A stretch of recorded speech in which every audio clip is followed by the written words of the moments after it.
Welcome back to the Fraud Street Fandom Podcast. This week we'll be covering very short week since we last talked to you guys. We only have an Rockies series. I keep mixing that up. 4 game set with the Rockies we'll be covering, and then we'll get into some other news that kind of came about in MLB baseball. Go over kind of how the other teams in the division did. Touch on some notable baseball news. As well as the NBA playoffs. One of our Knicks fans here is a little upset. I'll get into it. Cover some NFL stuff. We got some news with the owners' meetings earlier in the week. Have some interesting things in the mailbag, as well as cover normal fantasy bets and everything else we like to talk about. Yep. So before we get started today, I am actually enjoying myself a Flying Dog Royal Crush. It's a juicy IPA, pretty tasty. It's 6% alcohol, so we'll give it a shot. Cam, what do you got? Yeah, drinking the same. Not my style of beer, a little fruity for me, but it's not terrible. Yeah, wash it down with 30 minutes. Just not my favorite. Yeah. And I mean, I've tried some of it, but I'm back to Middle Light today. Yeah. Brock's I watching his not a girlish figure. Fan? I mean, the Yardbird was fine. I just don't have any, and we haven't found the Goose Island yet. I'll get out there. There's more Yardbird in the fridge. I didn't know that. Okay, I'm gonna get some Bapples this weekend. Some Bapples? Bapples. Look at you. Memorial Day Brock comes out. And that tastes. The palate. Yeah, exactly.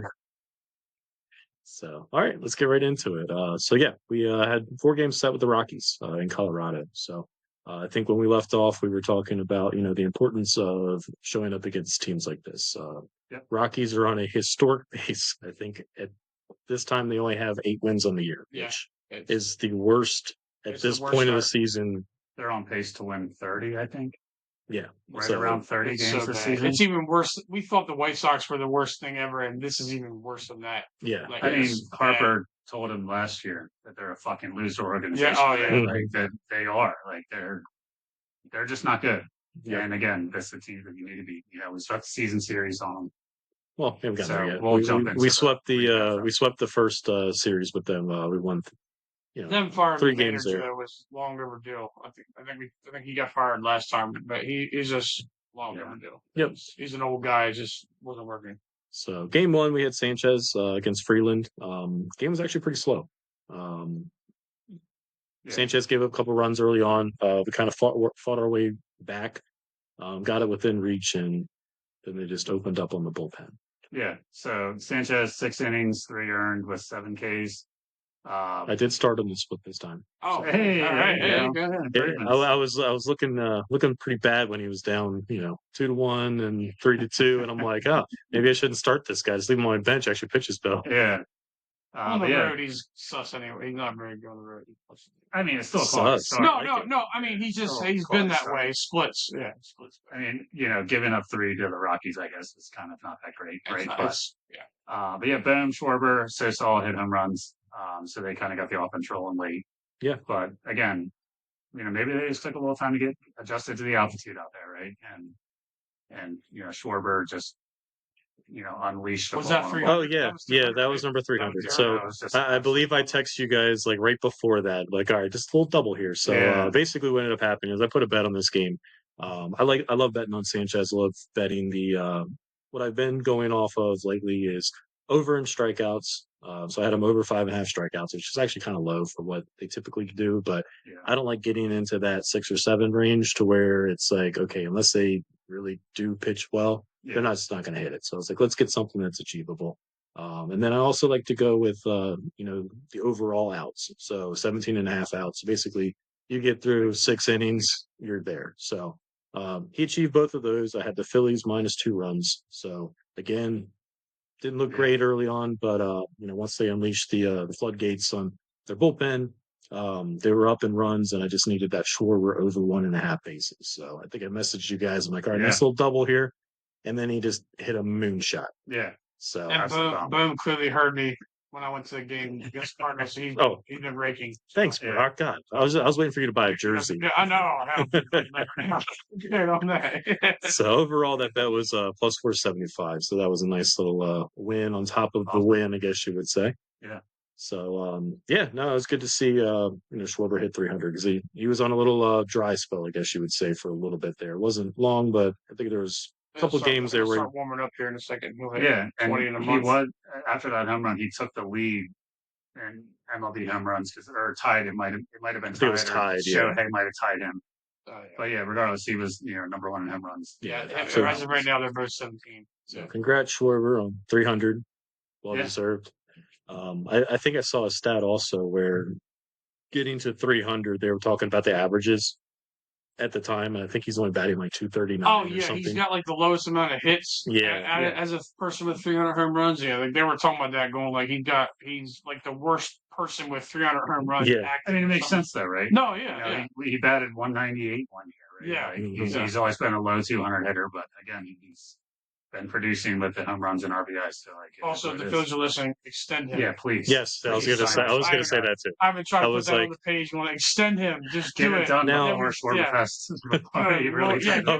it on. Yeah. Well, I think I saw he's on pace for like 58 for 60 home runs this year, which is absolutely it's just going to go up. But I mean, are they going to do like a Howie Roseman where we don't want to do contract talks during season because you have other guys like JT that's coming up on a contract. You have Ranger. It's like, all right, if you extend one, how are they going to feel not being extended? So he might just wait till the end of the off season. They can make the end of the regular season. Blue Jays made with signing Guerrero, and then Bichette's just like, oh, what are you guys gonna do with me? You guys gonna just trade me? I guess. Like, yeah. So I get that part. They don't want to do that. Yep. So either way, I think we're all in agreement. Sign the damn guy. Extend him. So, all caps. Extend.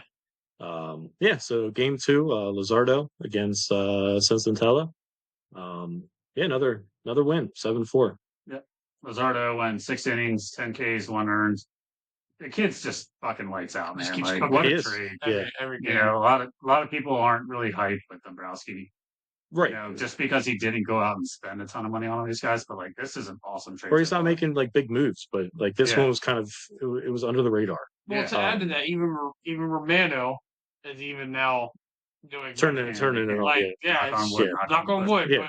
Well, we're still going to shit on him until the end of the year. We've had episodes where we've talked a lot of shit, but his last 9 appearances. You know what? If he gets his ERA down under 3, then we'll talk. Right, the ERA is abysmal. We haven't called him Little Dicky. We aren't calling him Romano. We're calling him Romano. We're calling him by his proper name because he's pitching properly. You guys can. So, call him Germol. Yeah. But I mean, he has been good as of late, so that's good to see. But I mean, Luzardo just absolutely dealing. I mean, he's putting his name up there for Cy Young. Yeah, and I mean, like honestly, like he's what 1.9 ERA. Under 2, I think, or maybe 2.01. I mean, the crazy thing is, if you look at it, you have 2 guys on our Phillies, rotation that are in Cy Young talk. Yeah, Wheeler. It's not Nola. It's not Nola. Who you signed a 7-year fucking extension with. So Luzardo is with a 1.95 ERA. Yeah. And 5-0. Out of the NL, the only pitcher that's above him is Yamamoto for the Dodgers, but he's 5-3 with a 1.86 ERA. Gotcha. Yeah. They both have 10 starts. Yamamoto's given up 35 hits. Luzardo 51 hits, and Yamamoto's got that 1 strikeout. And they've got the same amount of walks, so like very similar numbers. I could be wrong here, but I want to say I heard that they've won every Luzardo start. The Phillies have.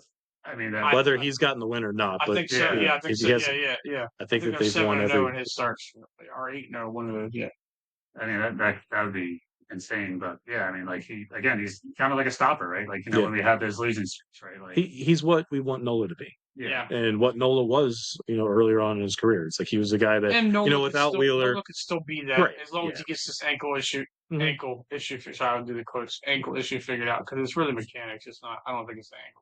I think that might be playing a role into it, but a little bit of break, get a breather. It's early in the year. Take a break, figure the hell out. And we say that a lot. It's still early in the year, and it is. I mean, we're only in May, so there's a lot of baseball to be played, and this is not even a third of the way, or a little over. No, we're not even a third of the way yet. Yeah. So I mean, we're doing what we need to do. It's very similar to kind of what we did last year. Kind of started out slow. I think we actually had a very similar record, if not the same exact record, going into particular series, and then they go on a run. So, being able to beat on these teams, like that's what you got to do. That's how you pad your lead and everything else. So again, with this Luzardo game, love that. He's obviously on the fantasy team. I make sure I start him because it's always just leave him in. Just leave him in. Just leave him in the spot. So I put a bet on him also, similar to what I did with Sanchez. So over 4.5 Ks, which he destroyed that number. I should have just increased my odds a little bit, and But then I did over 17.5 again. So give me 6, which I think he was laboring to. He only went 6 innings. He only went 6, but he's throwing a lot of pitches early. So I figured what I was going to do is miss out on that part of the bet because everything else was hitting at that point. So once he got that last out, I was like, all right, come on, bullpen, don't blow it. So.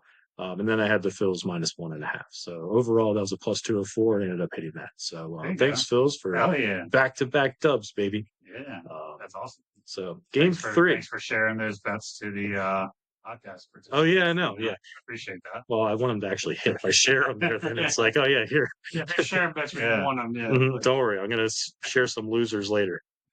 Yeah.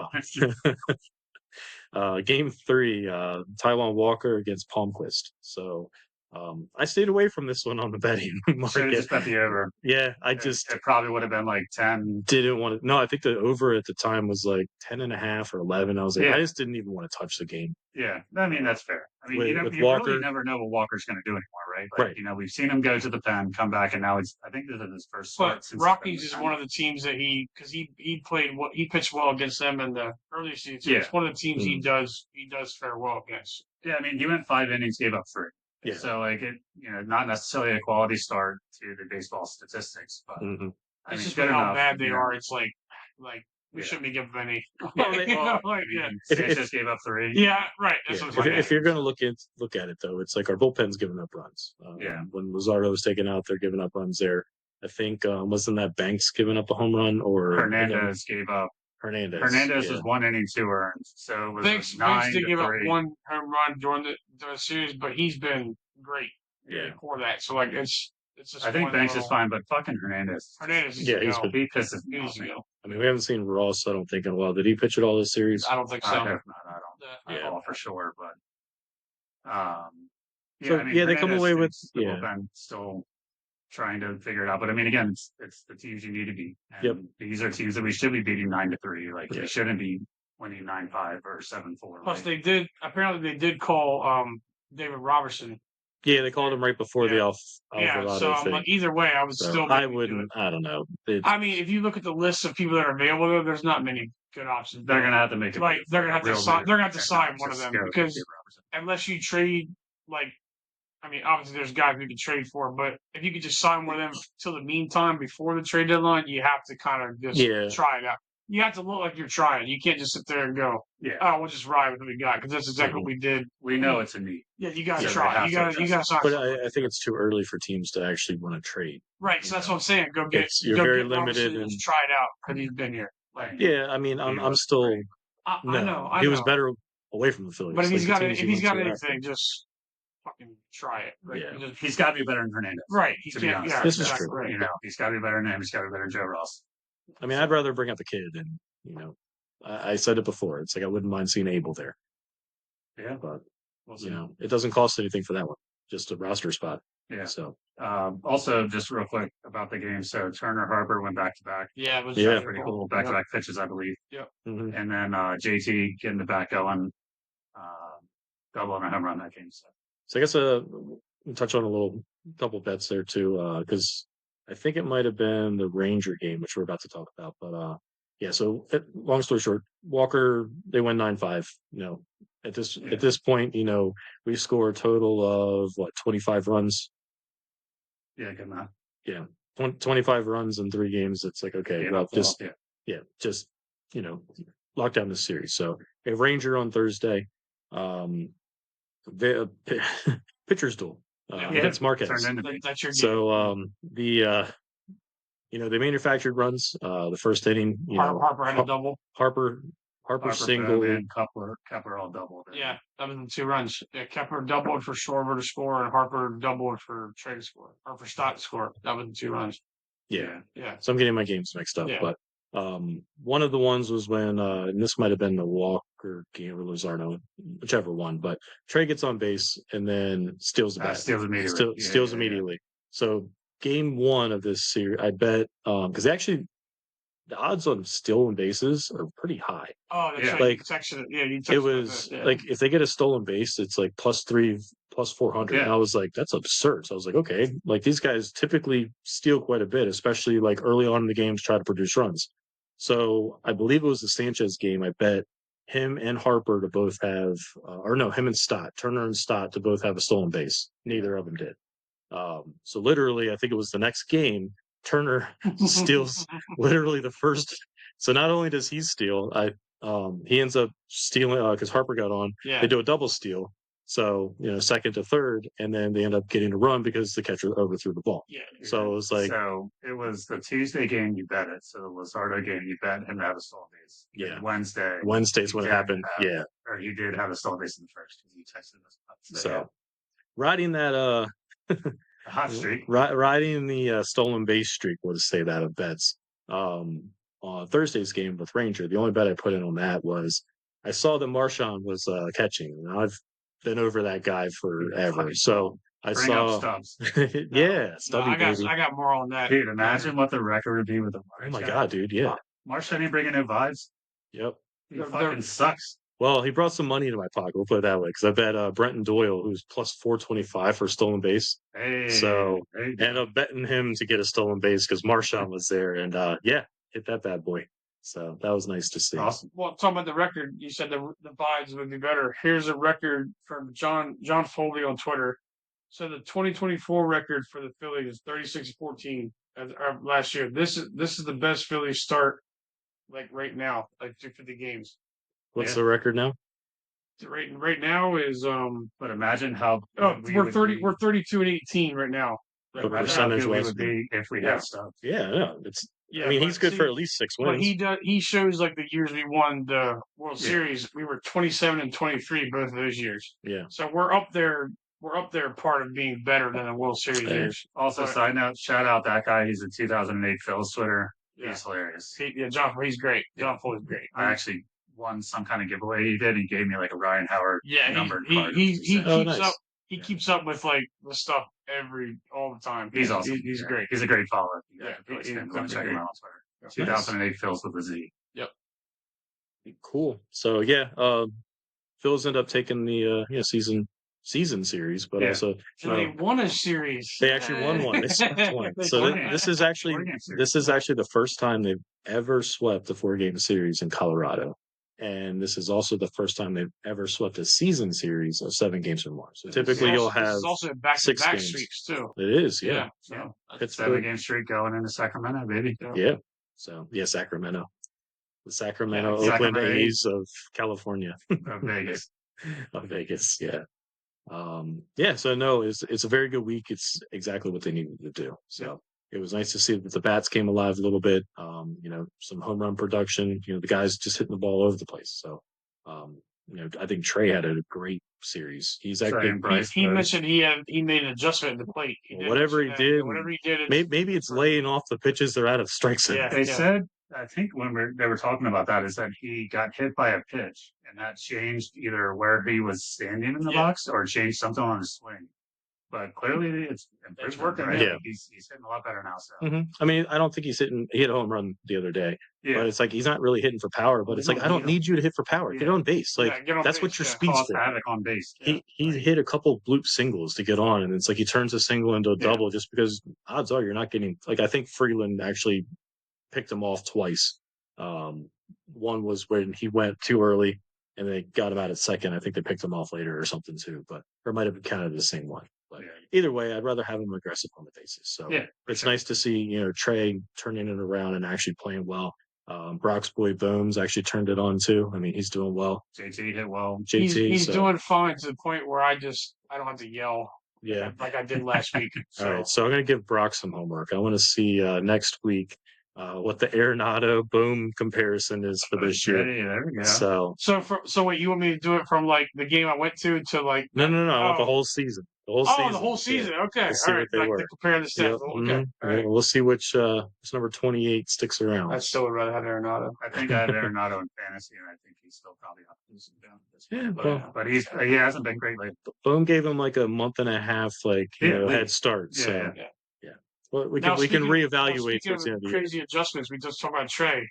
We got to mention Bryce shaving the head. Yeah, he did the little Sirianni treatment. So, turned out well so far.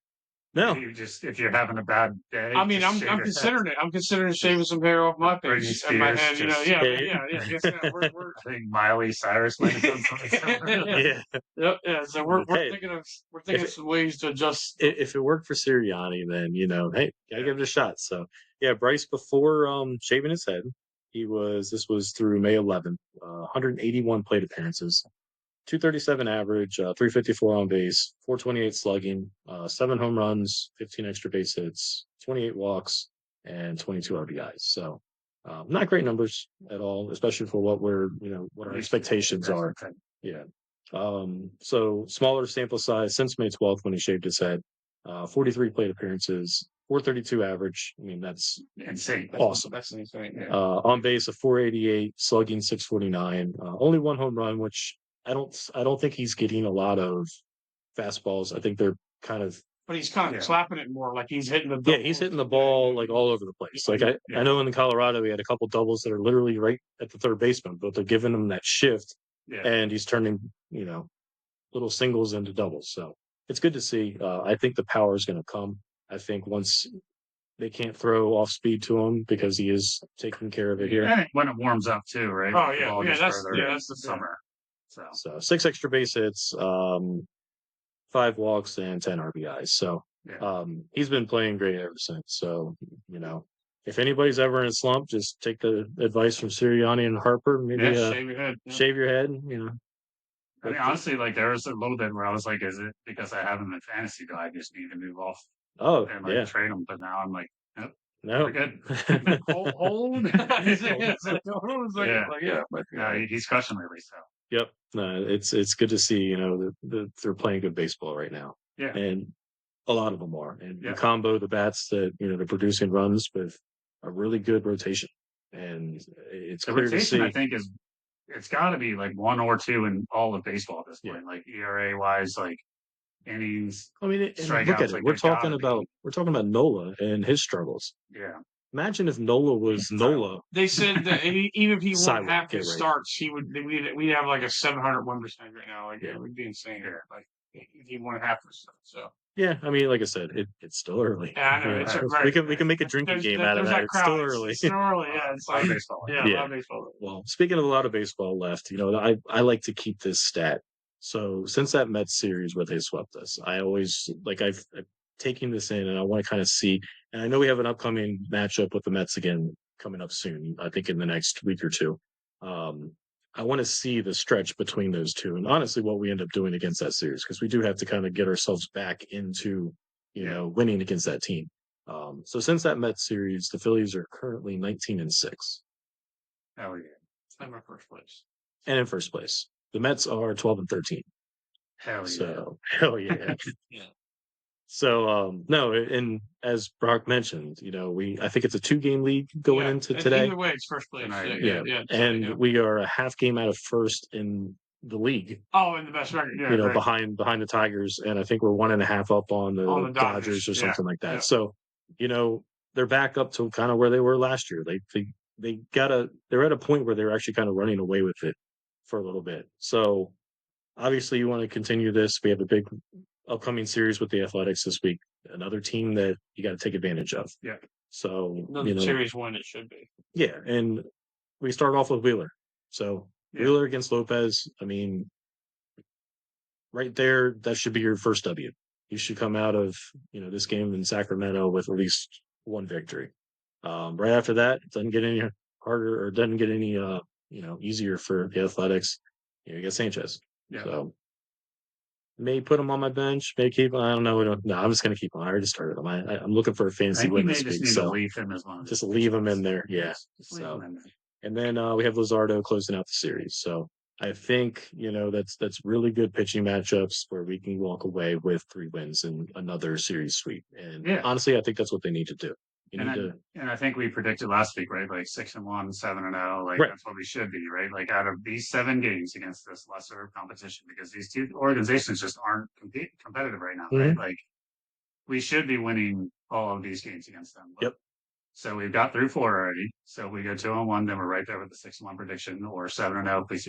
Yep. If we go out there and then put out a dud, then it's kind of a worrisome, right? Because then after we play the Braves. We have the Braves coming into Philly. So Braves and Brewers next week. Yeah, so. And just speaking of the Braves, they just brought Acuna back. Yeah, so he's back, baby. He's back, and they got rid of Orlando Arcia, designated for assignment. Attaboy. He's such a bum. Yeah, so they DFA our boy Arcia. So who knows? Someone will probably pick him up, but it better not be the Phillies. Well, it'll be the Mets or something. Yeah. But I mean, honestly, like the only thing that I ever worry about someone getting cut and then them getting picked up is by the Braves. Mm-hmm. So. Yeah, this is true. Yeah. So you know how bad you are when the Braves cut you loose. So. And also, speaking of cuts and stuff, because of the Athletics, so they have just today they have optioned Carlos Duran down to AAA. They've optioned J.D. Bleday, outfielder. They optioned a catcher, Johnny Prada.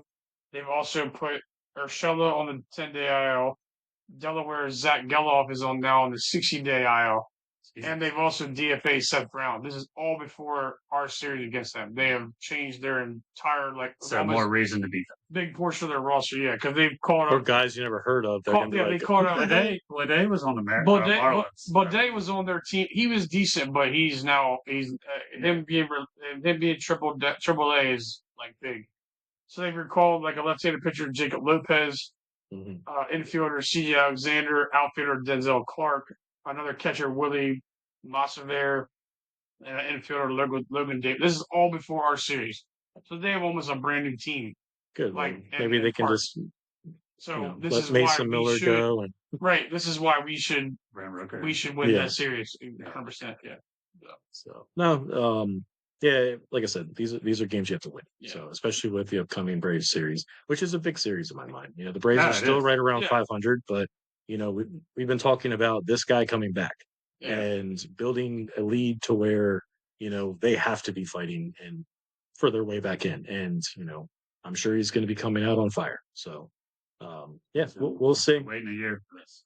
The other unfortunate thing is I don't know if they're going to end up seeing Wheeler or Sanchez or Luzardo just based on them all pitching against the A's this weekend. So they're going to get Saiwan. They're going to get Ranger. And maybe Abel.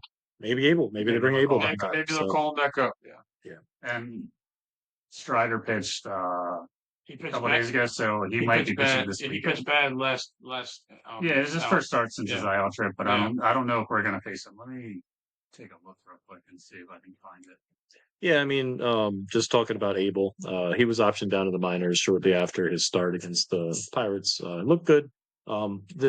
That may very well have been a showcase just for potential trades. So we're going to trade him to Pittsburgh. Yeah, well, I mean, funny enough, we can talk about that. I'm just throwing it out there. I saw, those stupid things you see on social media of like just bullshit trades. Like, oh my god, would you do this? And half of them don't make sense. So I saw one that I was kind of intrigued. I don't think it's enough, but I just want to get your guys' thoughts. I tweeted that a certain member of our podcast would sell his farm for false schemes. I did tweet that. Oh, you did? For him or Livy? But I do not own the farm. So I'm all out of farms too. There's only one of us who's got a farm. False schemes. I'm like, let Livy Dunn visit the farm. There you go. She can milk some cows. We'll figure something out. We'll have some talks. I'll call Middleton and be like, "Yeah, gotcha, bud. I got this farm in Delaware. I want my fucking trivia back, Middleton." Wait, where's Delaware? So speaking of that, proposed trade, they basically said Abel Painter and Aiden Miller for Skeens. So again, I don't think it's even close to enough, but it's never for those three. They're a very bad organization, but they will never trade Paul Skeens. Yeah, for those they're three, just going to let him walk. Well, yeah, so because he's not going to resign. I mean, hey, they will never trade Garrett Cole to the Yankees? When he went to Houston. Oh, they traded all of their pitchers. They traded Garrett Cole at the last half of his last year with him. Yeah. To Houston. Yeah. So I mean, didn't they also have Tyler Glasnow? Yeah, they did. Yes. They had Archer. They had Archer. They sent McCutchen to the. They sent McCutchen out there. So yeah, it's possible. That would be very interesting. Just to see, like, I know I've seen it before, but they're starting 5 of just pitchers that just the fact that it can even be considered to make sense is why, like, the excitement has to be there just a little bit. Because they're not moving off of Steve. They're not. What I'm saying, just being that little bit of where the trade actually makes sense, because of the window we're in.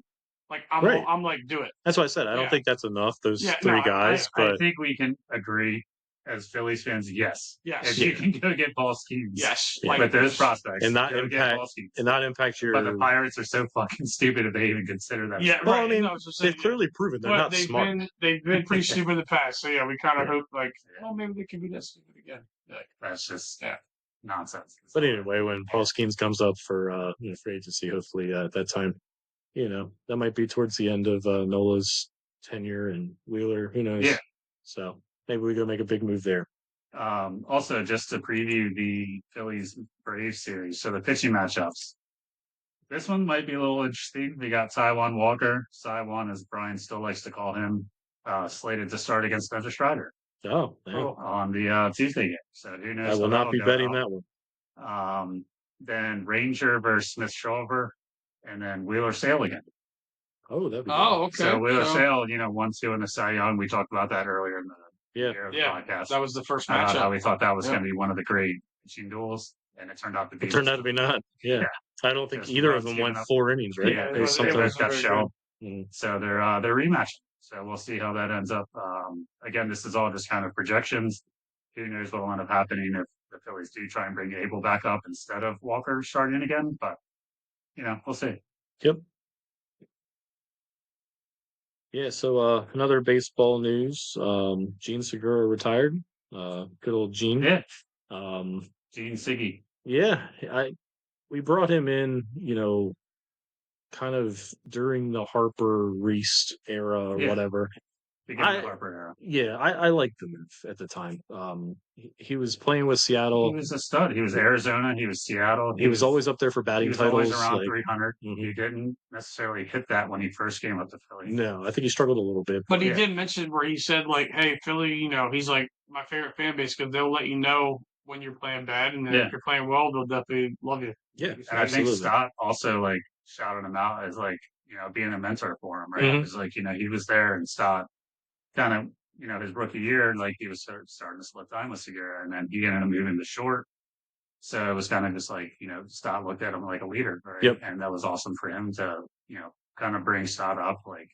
Obviously Harper and Stott are very close, but Gene to be in the same positions. Yeah, no, and it's it seemed like he always had fun, and I enjoyed watching him play. I was telling you guys earlier, I think our World Series run was kind of triggered because of him. That first game, we looked like dog shit until the ninth inning, the little bullshit single, and him little slap on his bouncy house on first base. Just I love the the meme that was a Mario block above him where he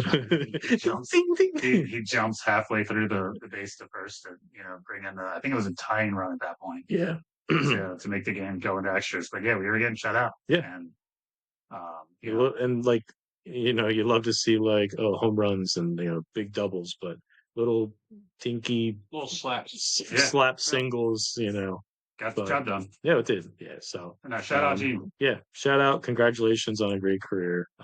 Love to watch you play. So yeah, congrats. Speaking of trades, I saw some rumors about maybe a return of an old Philly. So early in the off season, Bryce came out and he was like, you know what, to go after a legitimate first baseman, he'd be willing to get out in the outfield.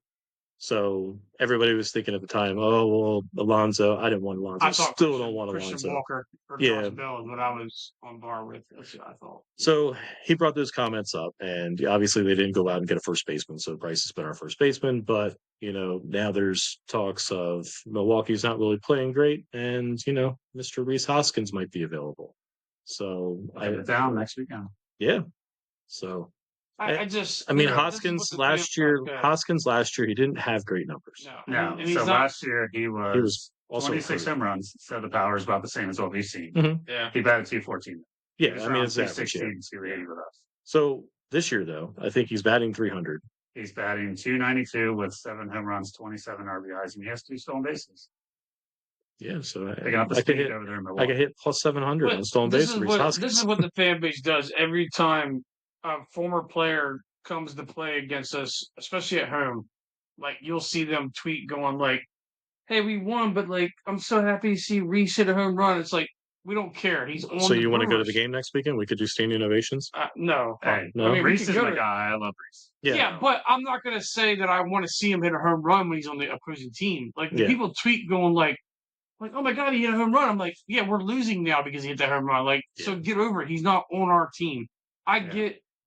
Well, it was last year. Last year, like I think we were up 4-0 or something like that. He had a little solo home run. They still do it. So it was like one of those things where, they still we still won the game. Yeah. He also got thrown out by JT. He tried to steal on JT. Yeah. And JT threw him out, and then JT and him did a roll. Mm-hmm. That's fine. Yeah. Nothing but respect for Rhys. No, it is. It just doesn't make sense. I'm not right. No, I'm not. I'm saying you can like him, but it doesn't make sense to trade for him now because you could have just kept him. Well, so that's part of it. Like. Yeah, and honestly, what does that do to the team? Yeah. So you put Harper where? Yeah, exactly. Right field? Right, Casty left. So then where's Kepler? Kepler now goes 10 million to platoon. Fucking bum. He's already wearing 17. Just give Rhys the jersey. Another jersey. Kepler to Milwaukee. Yeah, there you go. No, I mean, all right. So I need you to be in that stadium next weekend. Yeah, hey, yo, Kepler, your replacement's playing right here, dug out in front of me. Hey, Rhys can play left. We tried. No. Schwarber can play left. Yeah. Well, I mean, all right. So, and then contrary to that, they talk about first baseman, right? Like, so if you bring Rhys back, you're now a defensive liability at first. Yeah. Whereas Harper actually is a very good defensive first baseman. Yep. For someone that is barely played the position, he's actually, he's on par as gold. Yeah, he's just an athlete. He's just a talented baseball player. I mean, he's on par with Gold Glove. Yeah, and he's only played the position for 2 years, so he didn't win it last year. But he was in the conversation. If you look around the league with first baseman now, we talked about this before. A lot of them just say put like a big guy at first base and he just has to catch the ball. Mm-hmm. Like they don't care if he can field. Like as long as he hits home runs. Like with the whole thing with Devers we talked about. Yeah, like they're just like put anybody at first base if he's a big guy can hit home runs. Just hey, we got a DH. Just play. Put Schwarber at first. Right, they've done that right. So I mean, yeah. I think JT will end up there. But that did piss you off when they released that stat or that news, saying Harper would have. I'm like, you mean we could have went and got a first baseman that was out there? Like we could have done that. Yeah. I mean, I said early in the offseason. It was actually kind of late. It was after a lot of the guys signed, and he was like, "Oh, I'll play." Kepler. So like if we didn't have Kepler and we had no left fielder, then obviously it would have made a lot of sense to put Harper here, Nick here. Yeah. Then you can platoon center field like you're doing. Yeah. I just don't get like. I think you're getting worse defensively. Oh yeah. Yeah. Oh yeah. 100%. Yeah. It's just because they keep sharing that one home run he hit off Strider. Mm-hmm. And when he spikes the bat, they keep sharing that every fucking other day on Twitter. It was great. It was great. No, I'm not saying it was great. The bat spike was sick. But they just share that, going like, we need these. They'll say vibes. We need these vibes back. Well, if you're not going to let us have Stubby Brock, then we need the Hoskins back. I'll take Rhys over Stokes. In the middle somewhere. I'll take Rhys over Stokes. Killing the vibes, man. But no, I mean, shout out Rhys is having a great start. Pissing off the fans. Good to see him again. So his deal that he signed was a player off. It was a 2-year deal with a player option after the first year. Mm. Obviously, last year's numbers weren't great, so then he jumped back in and he's still. So it'll be a 6-month rental, not a 6 month, but I just don't see the need for a Rhys Hoskins on this team. I don't. No. Yeah, I don't. Yeah. As much as I love the guy, as much as he did for the city when we were trash, he was the guy. His wife contributed. I was going to say we could get some beers behind that section. It's like post up there. But I just don't see it. If anything, we need to get bullpen. Yeah, exactly. We just need these guys. I think the lineup's fine. I think what we talked about, hit the ball. Yeah, I think they're doing that. And, you know, I think I like Kepler. Kepler's coming around to where I do too. I like him also. So Kamer can give him shit. I give Romano, whatever the fuck his name is, Ray Romano, and you hate shit, and then you hate Bowman Marsh. So we all have our people. We all, So, and I hate Hernandez. and I think we all hate Hernandez. When I say I hate Bill, I'm not naive to the fact that he is playing better, but it's just I was already so ready for him to be gone that I would have been okay if he was not here. Yeah. So I'm not saying if he contributes, then thank you. This is what we expect from you. But if you're not, don't worry. I will still be the I'm first. About to put a live bet in on Bomb tonight. Boom Bomb, baby. I will be the first one to go. Well, speaking of pissing Brock off, so NBA basketball. So far, we'll skip over the the highlights of Thunder currently up 2-0, dominating. Yeah. But our own Brock's Knicks, they were dominating. 17-point lead, and they just domination. Said, hey, let's just not guard Naismith, who is the 10th best 3-point shooter in the league of the regular season. And they were like, we're just not going to guard him. Not once, right? Oh, no, twice. Six threes in 2.5 minutes. God. They blew a 17-point lead in 2.5 minutes. Now, I mean... I thought Thibodeau was an actual good coach. No. Both Hart and Brunson said that they were not as aggressive. But Brunson and Cat both had 5 fouls. OG had 4. So you can't really get that aggressive. Well, they shouldn't be out there guarding the 3 anyway. Right. But they just basically were like, we're not even going to look at Naismith. And I'm like, as soon as he made 3 of them, I was like, my God, can you try to guard him? They're like, nope, we're good. We're just going to. They were lazy on the switch. As soon as they did a switch, Naismith was wide open. Boom, 3. He was just draining them. It was every shot he did, it was just in there. Hallie had a little Kawhi moment. He did. Oh, yeah, yes. But he also did the choke a little too soon because it was only a 2-pointer to tie it. But he was a toe away from winning. He's a toe away, I will say this. On my Twitter, I said, I wish he just made the 3 because they're going to blow it overtime. I was right. Because the way they blew that 17-point lead, I was like, they're going to blow it anyway. Yeah, they tried to blame the goaltending. There was a goaltending that was missed, and I was like, fuck that. It's not even that. There's missed free throws. You blew a 17-point lead. It's not even about that stuff. It's you blew it in the regular time. It doesn't even matter what happened after that because you should have never been in that situation to begin with. Right. Well, I mean, there's times. There's times where they have a little bit where they I know Brunson was the most clutch player. That's how he got that award. He does do that. But there's a couple times they just kind of run it through him every time, and I'm like, they know you're gonna do that though, so you have to have another pass the ball, another game plan. But Thibodeau he runs the starters into the ground all the time. He just every game. That's his whole problem. He just runs them into the ground, and they extended him. And I'm just do you think that when they're up 17 that they should give those starters some rest? Yes. Do you think that contributed? Yeah, I mean, right. Of them just being tired. They're exhausted. Right? They're exhausted. Plus, Brunson with 5 fouls he can't foul. He has to go. He has to go. Oh, okay. Sorry, you're gonna make that layup. It happened the entire quarter. Well, it's almost like you build yourself a 17-point lead because you're probably going up against the Pacers. Yeah. Second, third. Right. But with your starters still. So it's that's all well and good, but it's how many times are they giving up these big leads? He's done that all throughout the year. You sit there up and you're just like, why is he still playing? Guys are exhausted or they're in foul trouble. Right, It's sit him until because But that's his method though. I know it's been his method. It's been his method ever.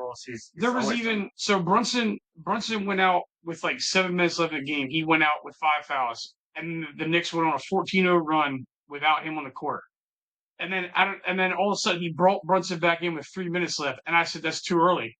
Mm-hmm. I said you're still up. Why are you even bringing him in? Because if it gets down to the wire, you still have that 5 fouls. He brought him with 3 minutes. Now he didn't foul out. He stayed in the whole game, but the rest of the time he had he probably played. He had to play all less aggressive because this is why I'm like if he fouled out with 30 seconds left, then it's at least you were playing. But not 3 minutes left in the game. I was sitting right there watching going, too early to bring him back in.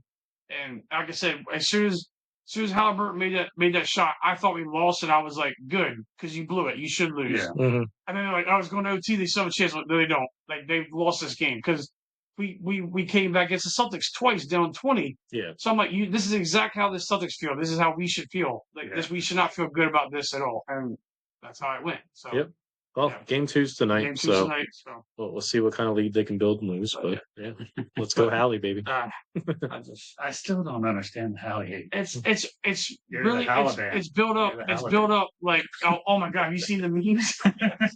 Forget it. I don't even know. I don't know why you hate him so much. He's a good guy. I just don't like him. He's a damn good basketball player. I just don't like him. Were you one of the voters that voted him overrated? No, Did you I did not call him overrated. He's a good player, but I can't stand him. Make sense I can't stand him against us. I could see hating his dad, the way his dad reacted. Oh, well, his dad's not even allowed to stadium. Yeah, I just don't understand the hate for him. He's a damn good ball player. It's not okay. Hold on, here we go. Here when I say hate, it's not like hate like I have for your guy LeBron. It's just like I just like him when he plays up. All right, so Halliburton or Boom? Where are we at? The hierarchy. Boom. Boom over Hallie? Over Hallie. Really? Yeah. Wow. Our own guy. I would have liked Boom being gone. Our own guy. Yeah. Well. Wow. Because I mean, he's like I said, he's playing fine. I'll stick with what I'm saying. That's where I'm at. I'm consistent. Right. I'll stay with where I'm at. I don't like him. So. Yep. But if they're playing good, I will. Mm-hmm. I'll be mute. Yeah. Fair enough. Yeah. Yep. All right. So, what are we thinking? Thunder, Pacers, right? Thunder are just going to walk. Thunder are going to dog walk the Timberwolves. Yeah. It's a shame because Anthony Edwards is so exciting. Mm-hmm. He's so good to watch, but and they just aren't competitive against the Thunder. Like, I mean, SGA just got MVP, so I mean, he basically got out of Randall what he would get because like I didn't see Randall doing what he was doing the last series. Like they look like a formidable duo. And then against OKC, it looks like exactly what you would expect. Like it's just like it's been like I mean, Rudy Gobert, obviously he's a great defender, but he doesn't give you anything on offense. Like the only game he's given you anything was Game 7 against Golden State. Yep. They're getting exactly what they got out of the team they had, and OKC is just so deep, it's insane. And then when they play in front of that home crowd they have, where everybody matches the shirts, you don't stand a chance there sometimes. Mm-hmm. So they might get one game. I would say it would be in 5. They might get one game, but maybe Anthony Edwards goes nuclear. And he'll they're definitely going to get one of those, and it'll be one of those games where he drops an insane amount. He'll do one game where he goes off. But it'll still be like a 3-point win. But they'll be like Anthony Edwards at 45, unless he gets fined another $50,000 for cursing. I tried. I tried betting that game, the first game. Earlier in the week, it didn't work out too well for me and the Timberwolves. I think Anthony Edwards left early in the game, so I kind of hurt any of the, overs and points. Ended up I went to bed, woke up in the morning, I was like, damn, didn't even come close because they blew him away, in the first game. So, we'll see what ends up happening. I think by the next time we record, we should have a better picture of what these finals are going to look like. Yeah. So NFL news, Sirianni got an extension, well deserved. Absolutely. It's kind of crazy how the whole Sirianni thing was, because early on in the year, they're 2-2, and everydy's like, "Get this guy out of here! Fire this guy!" My Twitter handle said, "Fire Nick Sirianni at 2-2." Like I was like, "Get him out of here!"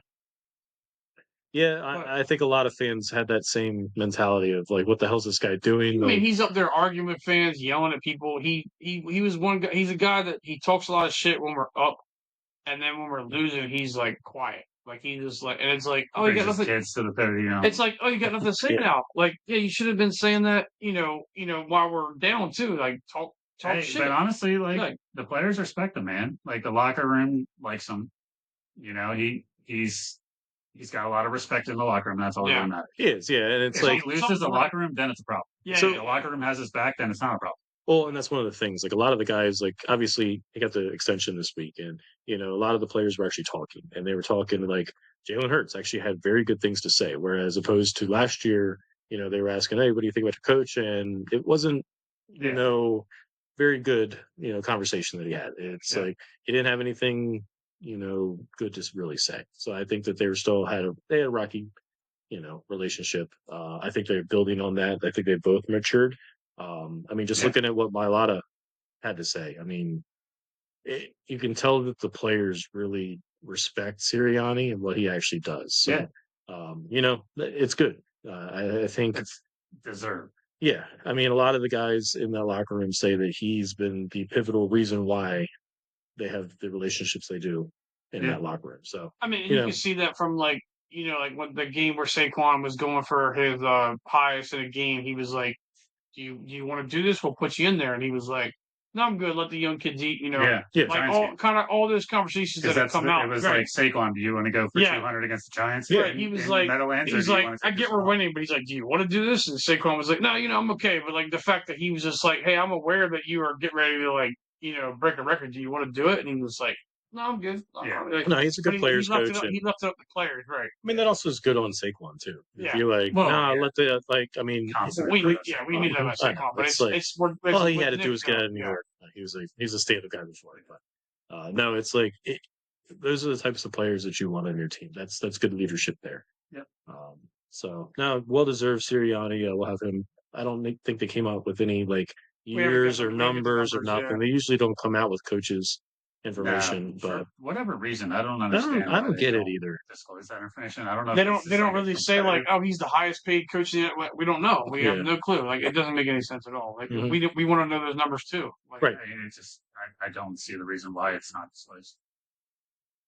I mean, college, didn't they? I did see Bill Belichick. Coaches get all the fucking money. They announce this. Oh yeah. Yeah, because Belichick had that kind of made me think. There was one guy that said I don't know but he said Sirianni's been to 2 Super Bowls in his tenure, and he's like, I still don't know what he does well as a coach. You know what I mean? He's done. Well, that's the same conversation everybody was having at the 2-2 time. Right. It's like, well, what does he do? He doesn't call offensive plays. Right. He doesn't call defensive plays. Is he just a cheerleader that fights with the fans? Talker? So, I mean, like I said, after 2-2, everybody was ready to get rid of him. We kind of, I think, after the situation in Cleveland and, with the fans and everything else, it wasn't Cleveland. Whatever he had the issue with the fans and kind of barking back at them and stuff, I think he matured. I think somebody probably pulled him aside and said, hey, you can't do that. So, he turned it around. Obviously, they won the Super Bowl. So, good on him. Congrats on the extension. And hopefully it, means continued success. So, another return, Joe Douglas. Obviously went over to the Jets to be their GM. Didn't work out well for. Didn't work out. I mean, they had a lot of shit going on, but he had some good drafts. I mean, he got Breece Hall, he got Garrett Wilson. I mean, they were also drafting pretty high, so it is kind of hard to miss on some of those guys. But you can. I mean, there's a lot of guys that. He wasn't Zach Wilson, but he did. Yeah, he was. He was Zach Wilson. But then he did bring in Rodgers. Well, yeah, but that was probably just the owner. But then he also traded. Is the owner of him trading Lazard, getting Cobb? Well, that's Rodgers. That's in Rodgers' contract of I need guys that I can throw to. But it's all right, at the time, was the Rodgers thing an outlandish thing? No, it wasn't. No, I mean, Wilson was bad. Rodgers was coming off of still being successful in Green Bay, and they're like, "Hey, let's take a shot." The fact that he blew his Achilles out, 8 seconds in, right? You can't foresee that. So it's do I give him any ill will because I don't think so. I thought, awesome. I'm looking forward to Joe Douglas coming back because I liked when he was with. Because of our success, there's a lot of our executive team that's going elsewhere, and good for them. And you're obviously blocked by Howie, and kind of. But, it gives them the opportunity to kind of excel. So having him come back and be on the scouting team and actually work with Howie again, I think it's going to be good because when he was with the Eagles, he helped build that 2017. So there's a lot of, and to be honest, Howie didn't do so great early on without him. I mean, we can talk about the Jalen Rakers. We can talk about the right, and that's also the Chip Kelly thing where he lost his power. They said it's been a while. It's all that kind of thing going on with that. But the white side, he was reaching. Yeah. So, and I don't know if just not having Douglas there of being maybe the guy I don't know. Well, because he got basically went to the SEC. He was hey, I can't take these players out of fucking nowhere. Let's actually get guys that play against pro style. At LSU, let's go grab this. My thing is, where our team is right now, and then him coming back, the needle for me didn't move. like we've been scouting so well without him that it's like he. I think having that voice in there is just going to help. No, I'm saying, but I feel like our needle's still here. I feel like with him coming back, it's still there. Yeah, it's not. I wasn't saying it's like a great move. Mm-hmm. It's just that I think with him coming there, it doesn't move it bad or good. It's just still. Yeah, we're still in a good spot. The funny thing is you're never going to hear one way or the other. Like, it's always going to be Howie's show from now on. Right. But you're just going to have. Draft, so it's not till next year, really. Yeah, you're just going to have Douglas, there now is just kind of behind the scenes again. Yeah. But maybe what ends up happening is, obviously he's got a bad rap for being with the Jets, being fired with the Jets. I don't think a lot of that was his fault. But now maybe he, comes back to the scouting team group, whatever, works with Howie, and then gets another opportunity somewhere else to be a GM and, can prove himself. And I mean, honestly, like, I don't think he's going to be just a scout, right? Like, no, yeah. He's got enough respect. He's probably going to be right-hand man of Howie. Where he's going to be more than just, like, he's not sitting there going out to, like, fucking California to go scout. TCU. Like, he's going to be, like, involved with Howie. Yeah. But I have no issues at all with this move. I think it's great. I thought it was awesome. I like Joe Douglas a lot. I know a lot of people in the organization speak highly of Joe Douglas. Yep. So no issues at all with me, bringing him back. Nope, I agree. So I'm looking forward to it. And, like I said, or what Brock said, it's like the draft already happened. But my thing is, like I said, it's not an issue. It's just, like I said, the needle. It's just because after the draft happened, it's here. We'll see. Yeah, we'll see next year how it goes after. So he's got a lot of picks. I wasn't saying I hate it. I was just saying we're here because we've already drafted. That's all right. Him, so yeah. We'll put him on the same thing as Bohm. No, it's not even anywhere close to that. All right, so Halliburton, Bohm, Douglas. Bohm, Halliburton, Douglas. Oh, you forgot LeBron at the very, very top. I'm pretty sure LeBron's at the very, very top. Yeah. No. It's never going to fall. This is what's so nice about the playoffs because we were on that topic is that there is no LeBron talk.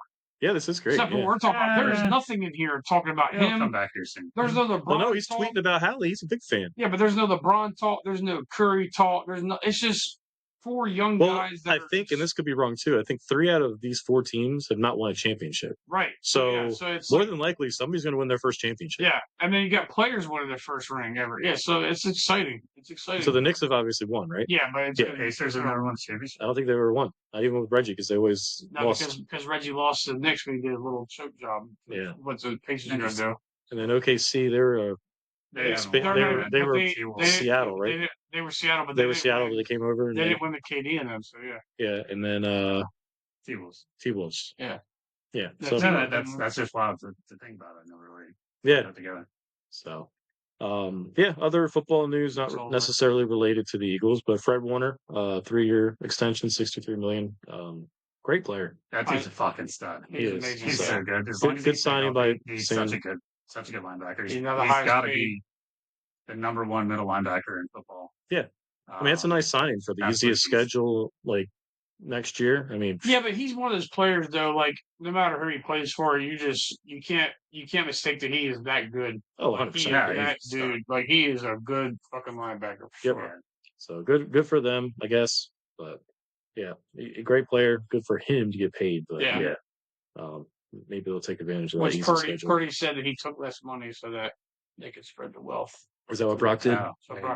Wait, did he know that you had a farm? No, he did not know. But he didn't know? Brock also has a farm. Brock has a farm too? God, does that come with the the name Brock? Probably. Yeah. Brock's a pretty stand-up guy. Yeah.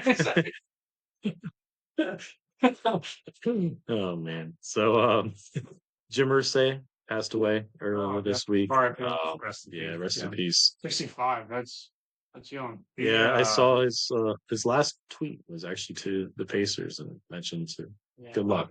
17-point comeback, man. Yeah.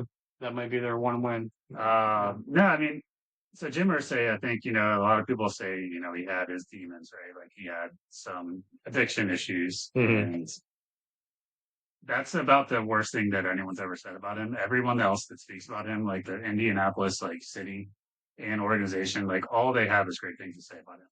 Like Peyton Manning came out and said, he's so indebted to Jim Irsay for, 1, drafting him, and 2, all of his success. Pat McAfee came out, did a whole, almost like a monologue show about Jim Irsay. Yeah.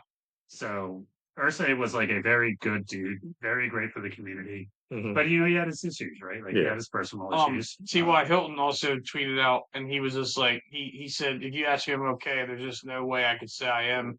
And he had a picture of like him and Irsay in the locker room, and he was just like, I'm not okay. And he's like, I'm just thankful for him drafting me. Like, so Irsay's that just shows how well from the outside. he was. From the outside, people were like, "Oh, drug addict." Like from the inside, obviously he is a good person.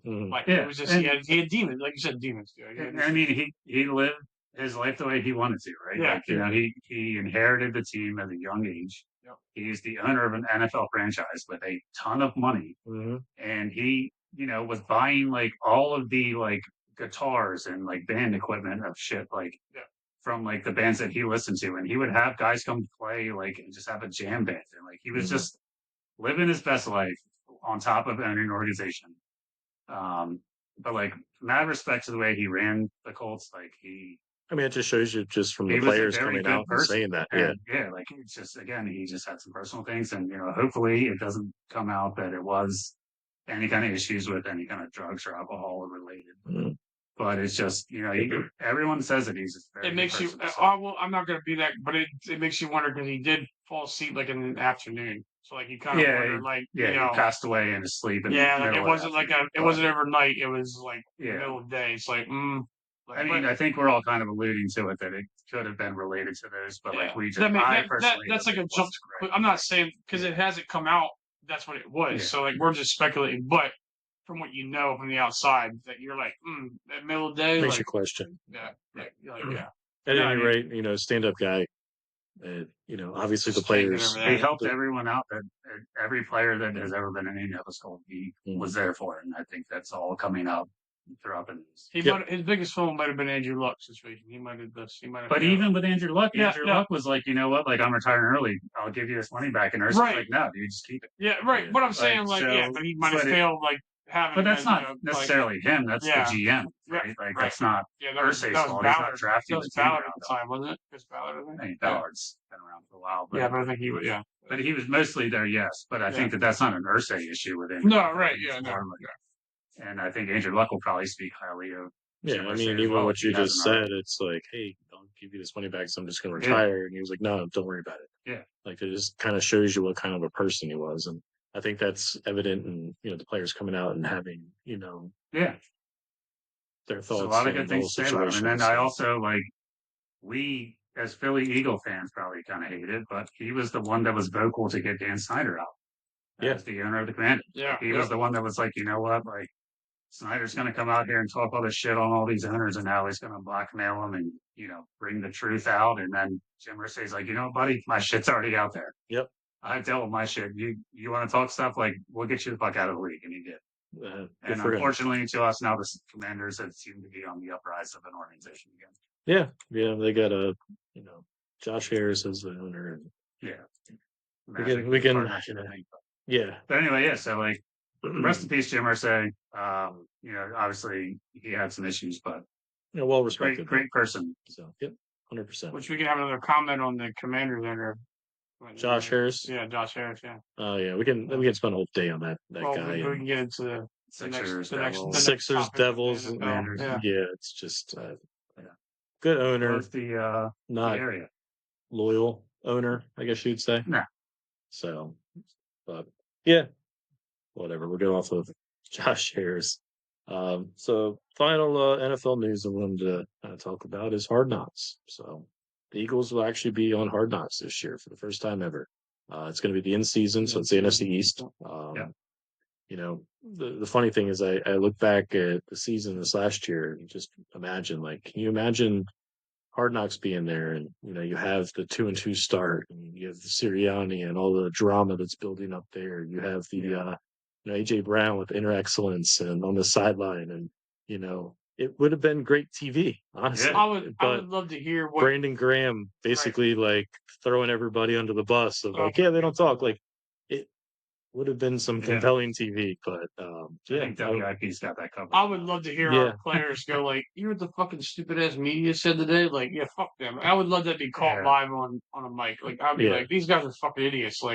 We got to deal with this shit every week. And or one fan there's fans on Twitter that like for instance, with the White House visit, like imagine if that was on a hot mic. Saquon's going like, "You see these motherfuckers like stop shit." I would love that. I could be like, "Yeah, Saquon." So I do know that the team has, the authority to let them actually put it on the show or hold it back. Yeah. So, which kind of makes it even more alarming that the Giants let the whole Saquon thing just go on to Hard Knocks. Like the main Hard Knocks is like if you made the playoffs, that's the list they pick from, and then the other stuff is it's teams that haven't made the playoffs. Yeah, so the Eagles have always been on that list, but that just changed, I think, this year. The Bills are because the Bills. I think it literally just changed either last year or this year. Where but it used now, because before that's why they you were one of the teams because the Eagles were making the playoffs for a pretty good.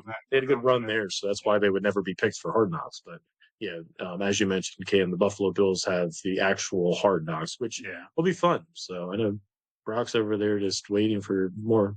And Seinfeld do you guys coverage. watch Hard Knocks? Oh, I do.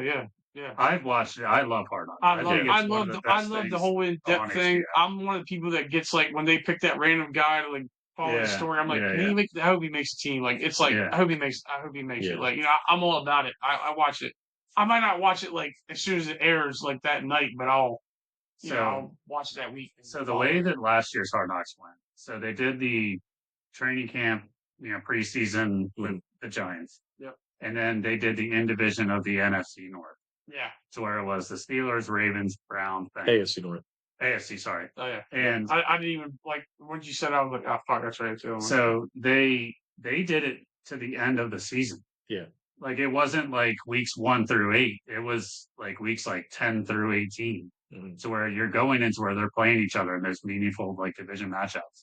And then you see like the teams like, oh man, how they prepare. We hope this team loses that we can, like the Bengals, they were trying to sneak their way into the playoffs. And then the Ravens, Steelers, like they're both playoff teams.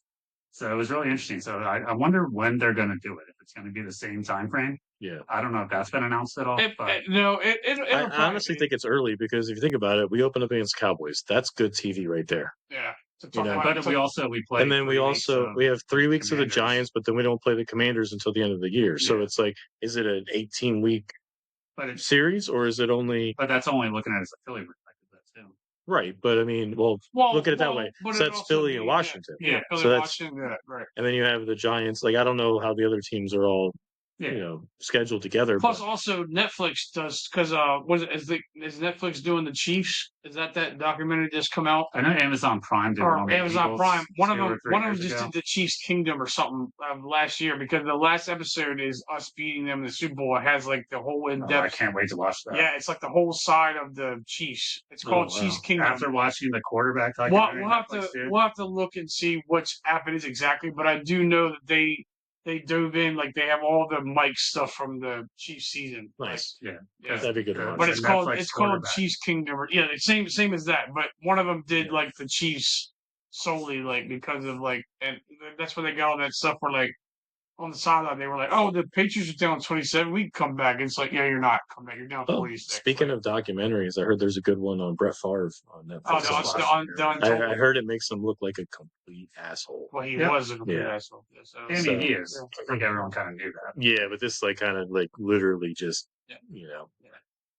Fun fact, because of documentaries, there's also if you're NASCAR fans, there's a Dale Earnhardt documentary just came out on Amazon Prime today. Senior or junior? Senior.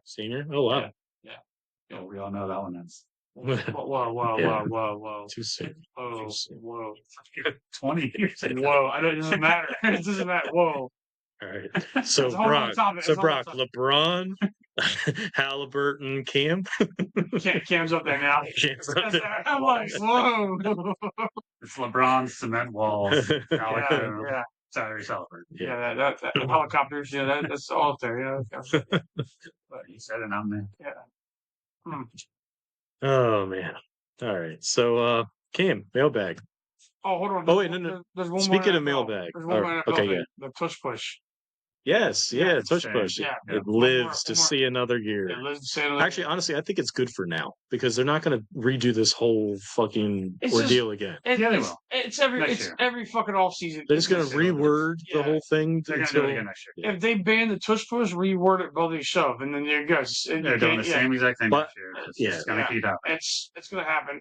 we had 22 teams voted against it, and we had 10 that voted for it or to stay. Yeah. But our entire division. So only 2 teams in the NFC voted, other than us, the Lions and the Saints. Yeah, the Lions and Saints. Yeah. So the Saints obviously have Kellen Moore. So, so he probably was like, I kind of think I have to.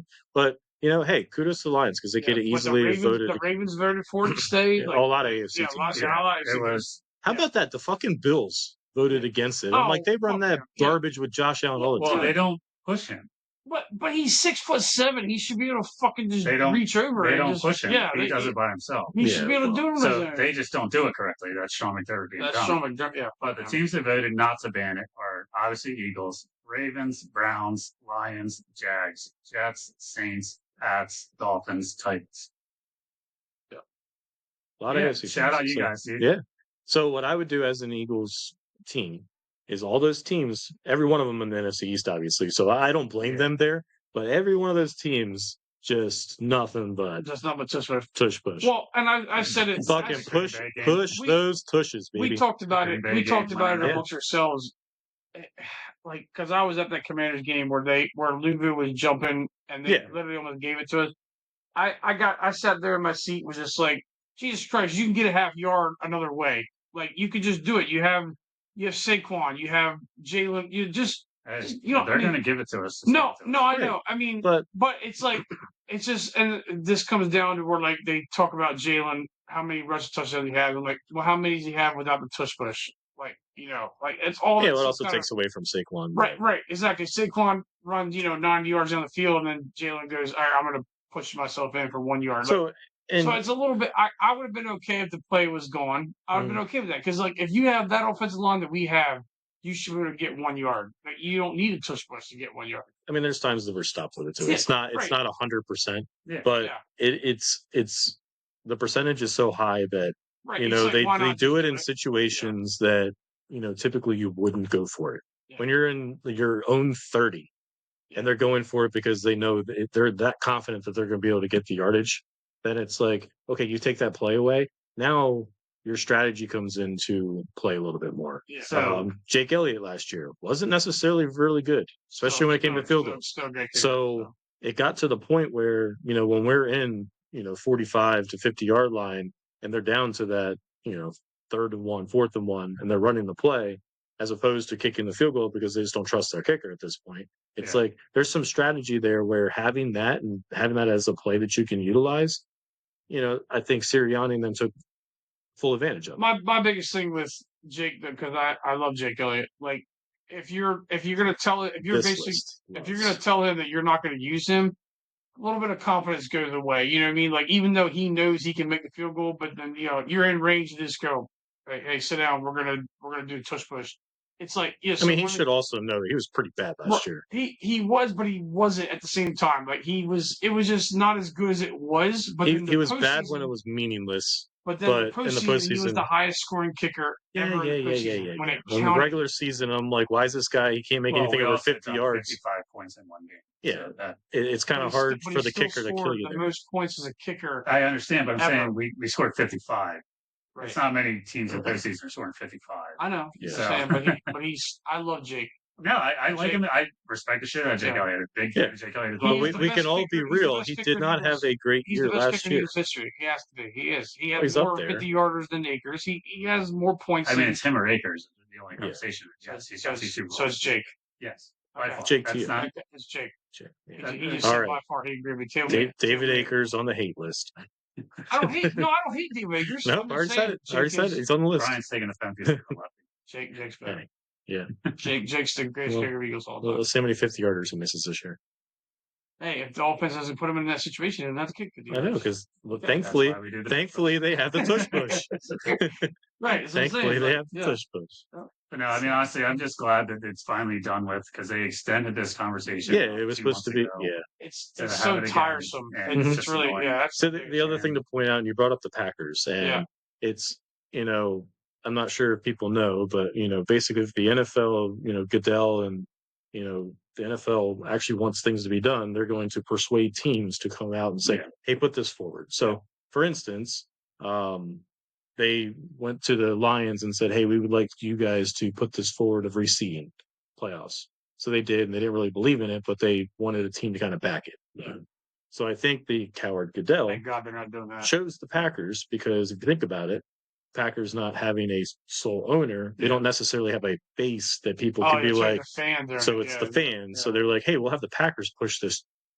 We'll Sean push this. Sean McVay come in there and said like, "Oh, it's like a rugby play," and I was like, "Dude, shut up!" Like, this fuck. Like, it was basically teams. They went back and forth. They went back and forth on it. It's like, all right, well, it's a rugby play, but it's not a rugby play, and it's like it just doesn't look good, and it's like it's not a football play, and it's like and they were talking about players being hurt, and I'm like, who's come out there and say like, oh, my neck was specifically injured on a guy pushing me? Like, no, it didn't happen. Like, shout out Jason Kelsey for being there for me. Yeah. Which remember fans were yelling at Jason Kelsey for not being at the was it the parade or whichever where he was at. They were yelling at Kelsey, and then he was no, they were yelling at Kelsey because he said it was hard to watch Super Bowl because he blew out his brother, like he blew him out. Yeah. But now they love him because he's like, oh, he's saying the tush push. I'm like, exactly. He's still a Philly. He's still a Philadelphia legend. So shut the fuck up on Twitter because, like, my God, I'm tired of arguing y'all. Like, all right, so Twitter's on the list. So Twitter or LeBron? No, it's our fan base. It's up there. I am. I want to get it. I want to put it on the thing, and so I want to magically be able to like move them up. I got plans. We can do it. I like that. I'm gonna put that on your homework too. Yeah. Brock's top 10 list of hate. GBT. LeBron number one. He's probably 1, 2, and 3. Yeah. Him and Ronnie. LeBron James Jr. Bryce James. I don't have a problem with Bryce. Savannah James. Yeah. Mama James. Whatever that school is he has that he made. I promise. Yeah. Fucking kids are just trying to get an education. Oh man! So a couple of weeks ago, I challenged my buddy Cam for a little lineup update. So as we mentioned early on in the year, we had a couple predictions of what we thought the lineup should be, and we wanted to see what Thompson came up with. So I asked Cam to put some stats together. Let's figure it out. Yeah. So I kept saying All-Star break to kind of give it, but Thompson ain't budging. It's just Stott and Turner. Yeah. So rest in peace, Schwarber, lead off. That's what's not happening. Just clean it up, baby. Just clean it up. So I did pull the numbers. To start off, the win percentage of each player that's leading off. So it's always been Stott, Schwarber, or Turner. Mm-hmm. So with the Stott leading off, the Phillies are 20-9, so that's a 689 win percentage. Schwarber leading off, they're 6-3, 666 win percentage. Turner leading off, they're 6-6, so 500. So since Bryson Stott led off on April 11th, Kyle Schwarber has not led off again. Mm-hmm. So it's pretty much they just took Stott Schwarber out of it, and it's just Stott and Turner, depending on the lefty. Yeah. So to get into the numbers of it, right? So Bryson Stott, when he's batting first, he's got 137 plate appearances, 126 total at bats, 3 home runs, 19 RBIs, batting 254. The other numbers of him batting with, if you have, say, Turner or Schwarber leading off, he's either batting 5th, 6th, 7th, or 8th. So he's at the bottom of the order, back half of the lineup. Right. Batting 5th, he's got 4 at bats, and he never got a hit. Batting 6th, he's batting 250. He's 1 for 4. Batting 7th, he's batting 333. He's 4 for 16, or 4 for 12 with 16 total at bats, 4 walks. Mm-hmm. And then batting 8th, he's batting 292. Where he has 27 at bats and 7 hits. So obviously the win percentage with him batting leadoff has been substantial, almost a 700 win percentage with him leading off. So that's great. Then we're going to jump into Schwarber. Again, this was early on the season, and he hasn't batted leadoff again since, the 11th when Stott took over. So when he was batting first, he was 7 for 35, so a 200 average. 4 home runs when he's been batting third in the lineup, which he's got 6 hits, Jesus, out of 34 at bats, so 176. And then with him batting cleanup, I'm wrong. He's fucking crushing. He's batting 297, so 33 hits out of 111 at bats and 10 home runs. Yeah. So he's mashing out a cleanup hole. So you guys were right on that point. You guys on that one. The camera gets points. It's falling down the list. Yeah. I'll add myself to Brock's list. Yeah, so you're moving down now. You're almost off. You're my table man. You're low. As long as I'm below Savannah. And then so Trey Turner leading off, again, 500 win percentage. So when he's leading off, he's got 19 hits and 58 at bats, 1 home run, 328 average. When he's batting second, that's where most of his at bats are. He has 140 at bats, 41 hits, batting 293. So his numbers, average wise, are better leading off, but batting second, he's still batting 293. So it's not drastic at all, right? So I think what you take away from that is like Turner's actually having a pretty good year. Yeah. No, he is. And Stott, I think Stott in the leadoff spot. Well, we talked about this early on. We consistency from a long time. Consistency of Stott there. You have your righty lefty, or I guess it's lefty righty lefty righty, lefty lefty. Yeah. Well, my lefty righty lefty lefty. Our argument was the same, but mine was Schwarber. Yeah, Schwarber. It's nice for him to hit a leadoff home run. You're up 1-0. But it's like, imagine if people get on in front of him. Or actually on base in front, and he right? hits a home run. So that was my argument, and it's obviously from your stats, it sounds pretty good. Yep. So this is the year we were talking about. We're not, so that's what I'm saying. So right now it's like, see, we were right. Yeah. So we got one. All right. So, we know ball. Hey, but it's still early. There's still a whole year left to prove us wrong. But so I mean, again, this was kind of something we all discussed earlier on in the podcast about, who we thought should be where. So right now, it does make sense to have Stott leading off, Turner batting 2, and then Schwarber and cleanup. Also, just to call out just Bryce Harper's stats. So when he's batting second at a 50 total at bat, or 58 plate appearances, so 50 at bats, because he's got the 8 walks. He's got 16 hits out of the 50 at bats, so he's batting 320. 4 home runs. When he's batting third, he's got 139 at bats, 36 hits, and 4 home runs, batting 259. So Harper seems to be batting better out of the 2-hole. That's always when Turner is leading off. He never bats 2 when Stott is leading off. Yeah. So Harper batting better at second. So who typically bats third if it's Turner? It would have to be. I think tonight's lineup is Turner, Harper, Schwarber. So Schwarber's third and the Casties. If Stott's out, they usually. I mean, Schwarber's got 43 appearances batting third. Mm-hmm. So maybe that's where that comes in. It's batting third then. Yeah. But no, good information. We'll see, how it continues through. I like, again, another update, All-Star break like we talked about. Yeah. And then, they put Casty at 4. Schwarber moves up. That's what they I think what we'll do is that'll give us a good, kind of realization of, okay, does this actually work? But it seems like, Thompson's kind of sticking with it. And, I just mentioned consistency. It's, the guys come in, they know that, I'm going to be in this spot. So I think as of late, we're seeing Stott struggle a little bit. That's why I think he's not in there with a lot of the lefties. Yeah. So hopefully he can, pick that back up and, be the predominant leadoff hitter, moving forward. So, but it is nice to see him actually hitting the ball this year as opposed to last year when he was hurt. So, thanks for knocking that out. What else do we have on the mailbag? Yeah. So Tyler from Magnolia, I reached out to him. He's been commenting on the YouTube. Thanks, Tyler. Keep doing that, buddy. Appreciate it. So he had 2 things that we want to talk about. So the first is, with flag football coming to the Olympics in 2028, can you draft your 5 offensive rosters?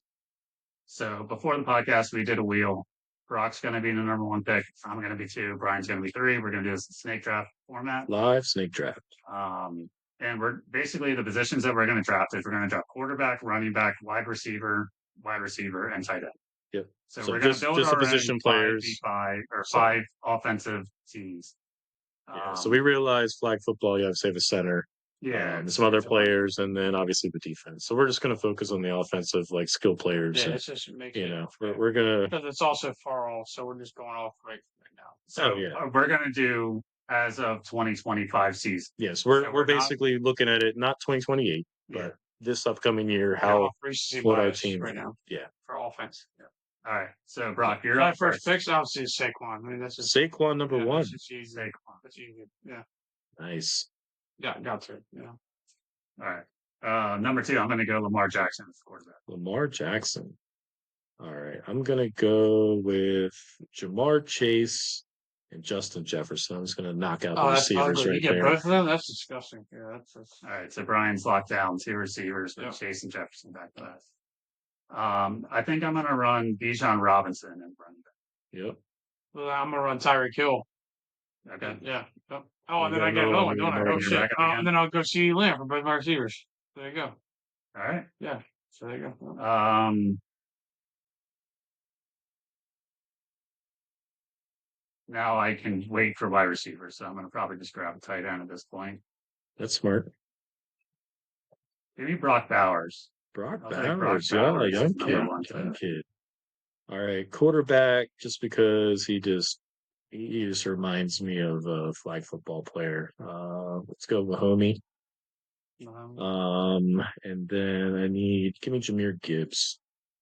Yeah. That's your running back. That's a good running back. I was between him and Robinson there. What am I missing? I'm missing. So you're missing quarterback and tight end. Quarterback, Brian, you have a tight end. I just have tight end. Yeah. So, well, wide receiver. I'm going to go ahead. Oh, yes, I'm going to grab St. Brown. Yeah, that's a good one. Yep, I'm wrong. Yep. Let's see. Tight end. Give me Kittle. I'm going to take Kittle. Okay. Tight end for flag football. I feel like he can. Am I snake? Am I back to back? So I need a quarterback now. Yeah, you need a quarterback now. So Jackson Mahomes really wants gone. So I got to take your boy. Pretty sure LeBron James was a quarterback in high school. Trying to think of quarterback. Who are my receivers? Who do I got? You got Hill and CeeDee. Hill, CeeDee. Yeah, give me. I'll take Herbert. Burrow. I'll take Burrow. Because Burrow can just sling it to him and not have to worry about being. That's what I figured. I thought you were going to take Jalen or even your boy Purdy. It's going to be the Farmer Boys. No, I like Burrow as my quarterback. I'm going to show the Eagles love, and I'm going to take A.J. Brown. There you go. So St. Brown for my receiver. So I'm going to get the guy that's just going to be sitting in the end zone waiting for that deep ball from Mahomey, and I'm going to take Kelsey. Okay. So go down the list. What we got, Cam? Yeah, so Brock, Joe Burrow, Saquon Barkley, Tyreek Hill, CeeDee Lamb, George Kittle. I've got Lamar Jackson, Bijan Robinson. I'm on St. Brown. I'm on Ray St. Brown, A.J. Brown, and Brock Bowers. And then, Brian, you have Patrick Mahomes, Jahmyr Gibbs, Jamar Chase, Justin Jefferson, Travis Kelce. All right. So, listeners, let us know who has the best draft. Yeah. And I don't know. I wonder what we could think we can do here. Maybe we can do like a fantasy thing and take those 5 players and just see what they do each week. Yeah. In the regular football season. So this is way early, but maybe we just save that. We'll see what we can do with it. Yeah. Maybe we can do like a flag football fantasy league of just 5 players and get some of our friends to join or some of the listeners. So, yeah. No, thanks, Tyler. That's actually a little fun thing to do there. I think he had something else that he wanted us to talk about. So he also wanted to us to discuss the WNBA season starting. And wanted us to pick our league champions. So who we think is going to win the WNBA this year. All right. So I'm going to take what team's Caitlin Clark on? That'd be the Indiana Fever. I got that. Yeah. I got Caitlin. As long as she doesn't match up with Angel Reese. Yeah. She might knock her out or something. He might get killed next time they play. I mean, if she just dressed up as the actual basket, I mean, she's not going to hit her. Yeah, she just bounce off her and grab rebounds off. Brock, do you have? I just here's the thing. Asia Wilson. I'm gonna pick Las Vegas Aces. Okay, that's my thing. Yeah, and the season just start. We're 3 games. Yeah, they're 3 games. Yeah, we're not far, and so we're getting in there early. It doesn't even fucking matter. It doesn't matter. That's sorry. That's my opinion. It doesn't matter. Who you got, Cam? Make your pick first. And I got something. Go ahead. Yeah, make your pick first. I don't know. I don't like rooting for New York teams, but the Liberty, they just won it last week. Running back Liberty, Sabrina Ionescu. There you go. She's a stud. So we don't root for the teams; we root for the players. Yeah. So here's my thing about. I'll be real quick, but here's my thing about WNBA. I don't watch it. That's obvious to anybody that knows me. I don't care. I do watch the Knicks. Isn't that similar? All right. Anyway, the thing that bothers me is that what Caitlin Clark did last year in college, like when she put Like what she was doing, she put women's college basketball like on the radar. Like people were like, "Hey, what do you know about women's basketball?" You were like, "It's Caitlin Clark." Boom. Well, now since those girls have made the pros now, or like the pros of their league, they try so hard to make them a rivalry that even if one is better than the other, they try so hard. Like they go every time they play each other, they just go, "Hey, pay attention to us." They're playing each other. Caitlin Clark does extremely better than Angel, and it's like if you would ease back a little bit on trying to make it a thing, it wouldn't be so exhausting. Right. Yeah. Like if Caitlin is even bringing any kind of they're not even the same par of player. Right. Like Angel Reese is not Caitlin Clark at all. The biggest thing I see is like betters. Like betters come in there and they go, "Hey, we're gonna see how many rebounds Angel gets, how many points Caitlin gets." But like once even if a male NBA player tries to go and watch like to get some of that coverage, all they try to do is pin those two against each other. I'm like, if you weren't doing that, there may be a little bit of light that would come through and be like, "Hey, are these girls actually good, or are you just trying to make this something more than this?" Right. But it's also driving in people to watch them. Yeah, but it's all I see is what people talk about. I don't watch them play each other because like of this. Yeah. I get exhausted by just seeing people talk about it on social media and go, "Is it really even good basketball you're watching, or are you just trying to shove this down our throats?" And it's like it's not good. It's not good content. You're just trying to make it something it's not. Right. Like, I mean, the Asia Wilson girl is good, and some of those other girls from UConn, they're good ball players. They don't talk about them at all because they only want to talk about those two. Yeah. Right. And I'm like, you have to talk about all of them if you want this coverage to. But I think what the WNBA they're trying to get viewers, right? They're trying too hard. They're trying to focus on those matchups where they're going to get that content and they're going to get the clicks and viewership out of Caitlin Clark and Angel Reese. But again, it's just if those conversations get to where they are now online, it's just not worth it. Right? That's it, right. It's not about basketball at this point. It's starting to get away from being about basketball. Like big person of that is Dave Portnoy of Barstool. He's like a big Caitlin Clark fan. Yeah. Like he goes to the game, he's wearing her full jersey, and people are like, "Well, this is weird. He's a grown ass man." Like I'm like, hold on a second. He's Barstool Sports. If he's bringing coverage to WNBA, is that not what you want? Right. Like, did you not want a guy to go watch a girl play basketball? Like he's doing exactly what you beg for all the time. Right. So don't give him shit for going. If he likes her, he likes her. Like if he's into it, sure. But yeah. So I mean, the WNBA they're trying, and they're going to focus on Caitlin Clark as much as they can because she had that run in college, right? And she's now in the NBA, and Indiana's not a great team. So it's there's a reason why they drafted her 1 overall. Yeah, it's a Caitlin Clark show in Indy. Yeah. And anytime that she's playing, they're going to try and put. Plus, you can see with her going from college that college was like non-existent. Yeah. They tried to talk about the Page girl, and she was hurt half the year. So it was like, it was like they had nobody to talk about. They were just like, where's Kate? Oh, Caitlin came to watch the game. Oh, great. She's not playing though. She's in there to watch it. She's now because she's in the WNBA now. Like she's in the pro. I keep saying I can't help do this when I say pros. I'm sorry. I can't. So for all of our audio listeners, Brock keeps throwing up the quotations as if you guys know what he's actually saying. When I say pro sports, I have air quotes. So. Yeah. But so that's how we got for our WNBA champions. It's actually longer than I thought it was. Yeah, thanks, Tyler. It's a very, very touchy subject there. Brock hates rooting for women. Yeah. I'm sorry. I love Put women. that on the list. I love women. I just can't watch you all play sports. So it's like, anything else on the mailbag, Ken? Yeah. Tim reached out about the torpedo bat conversation kind of died down since the beginning of the season. Yeah.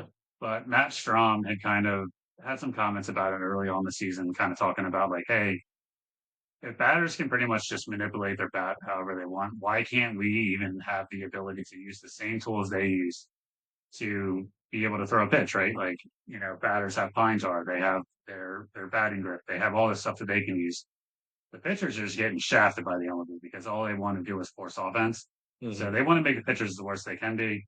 kind of similar to like NFL, right? The NFL wants you to make it offensively. Baseball's trying to follow that same trend. Yeah, I mean, there's only a certain amount of fans that like to watch pitchers' duels. They're very boring. You're probably in the minority there. I mean, it depends on who's pitching. If it's a Saiwan Walker pitcher's duel, which just never happens, that's boring. Like I want to see some offense. Yeah, you want to see great. There's a reason why I always bet overs and that kind of thing because I like to see offense. But when you have a Sale Wheeler, all right, let's see some. Yeah, I want to see like 0 through 7, no hits, or make a little Paul Skeens. Yeah, exactly. Oh, yeah. So kind of like what Matt Strom was saying is like, hey, if the batters are using pine tar, why can't we use pine tar? Like we're getting strip searched on the way off the field when we get done pitching. Batters are going up there; they can do whatever they want. Yep. They can put pine tar pretty much towards like the barrel of the bat. They can spray that little sticky stuff on the bat. Yeah, and it basically kind of creates different ball spin, or spin on the ball.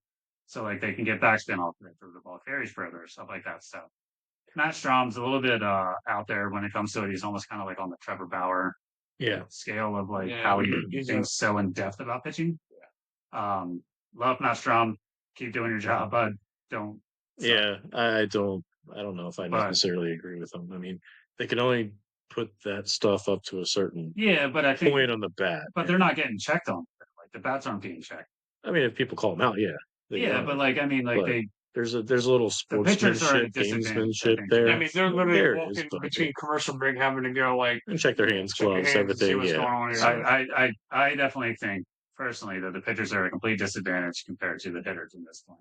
Yeah, they're talking about moving the mound down. They're talking about doing all this stuff. They've already got the pitch clock. They removed the ability for them to throw the spin rates that they used to with the spider tack or the pine tar or whatever they were using. Right. So, the baseballs, they get a new baseball almost every other pitch, because if it ever touches dirt, they can't use that to their advantage anymore. So it's just all strictly just focused on the batters.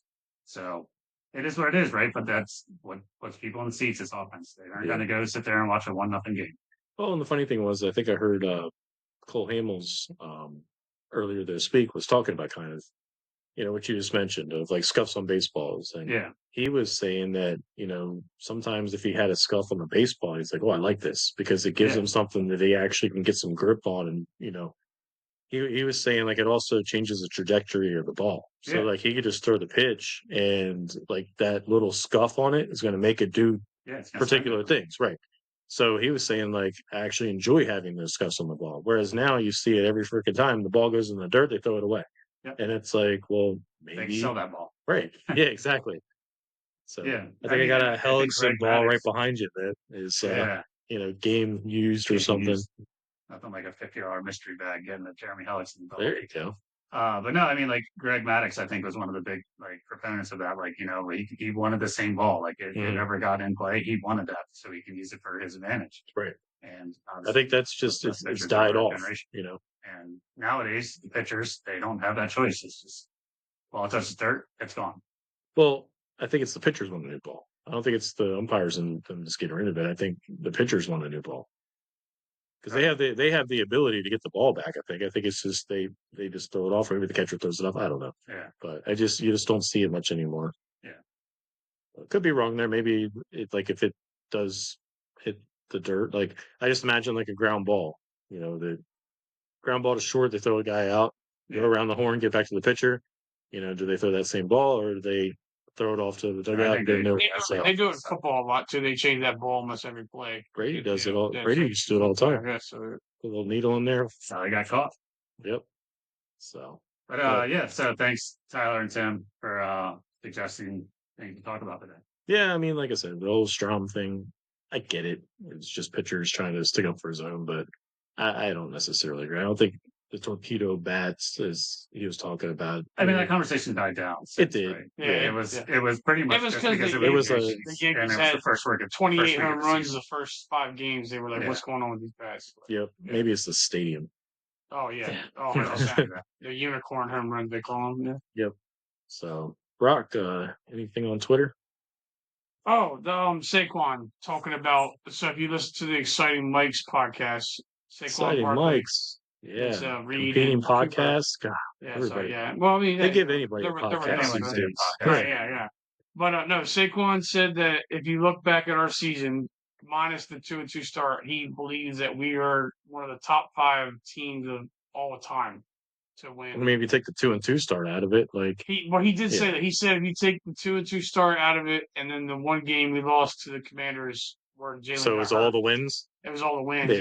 Yeah. He brought up belt to ass, which is like a popular thing, which is with CJ and all that.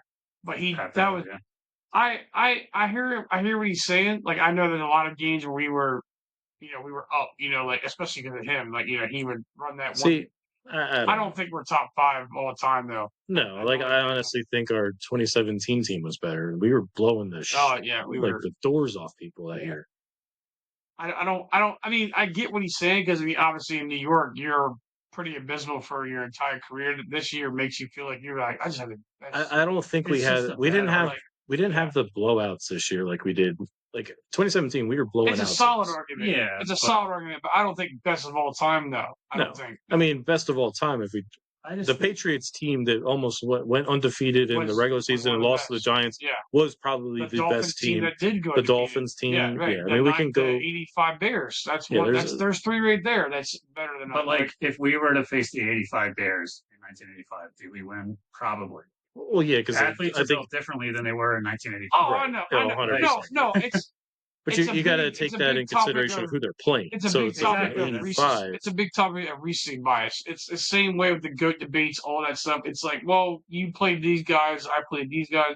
Rules are different. It's all. Well, the game evolves. That's why the game evolves based off. Like it's just it's not a relevant argument. Like we can say like, all right, is this Eagles team the best in the past 5 years? That would probably be a better. I mean, you could even go. You could even go this. All time, I know, and that's what I'm saying. Like, it's just not a valid. Like, it's just not a good discussion. You could probably go like the last decade. So you're going back to 2015. You probably even go to like. I mean, you could probably even do the 2000s, and that's going to give you a good, breakdown of just the team. So, but how can you realistically have a conversation about it? Like, you're going to say, all right, so the past that went 17-0 or 18-0, then lost in the Super Bowl. No, lost in the Super Bowl. Yeah. So they didn't win Super Bowl. So okay, they're. But I still think point, right? No, I don't. Because you can't just go off a Super Bowl. I mean, you had Brady, but they didn't win. But Brady threw for 50, and had Randy Moss. Like I would still take that team as probably the best team I've ever seen. But Peyton Manning and the Colts, when they. Peyton's thrown 55 touchdowns. Yeah, I mean, as I said, there's definitely. Well, it's because the offense was great, the defense wasn't. Yeah, but that's where it kind of goes to where.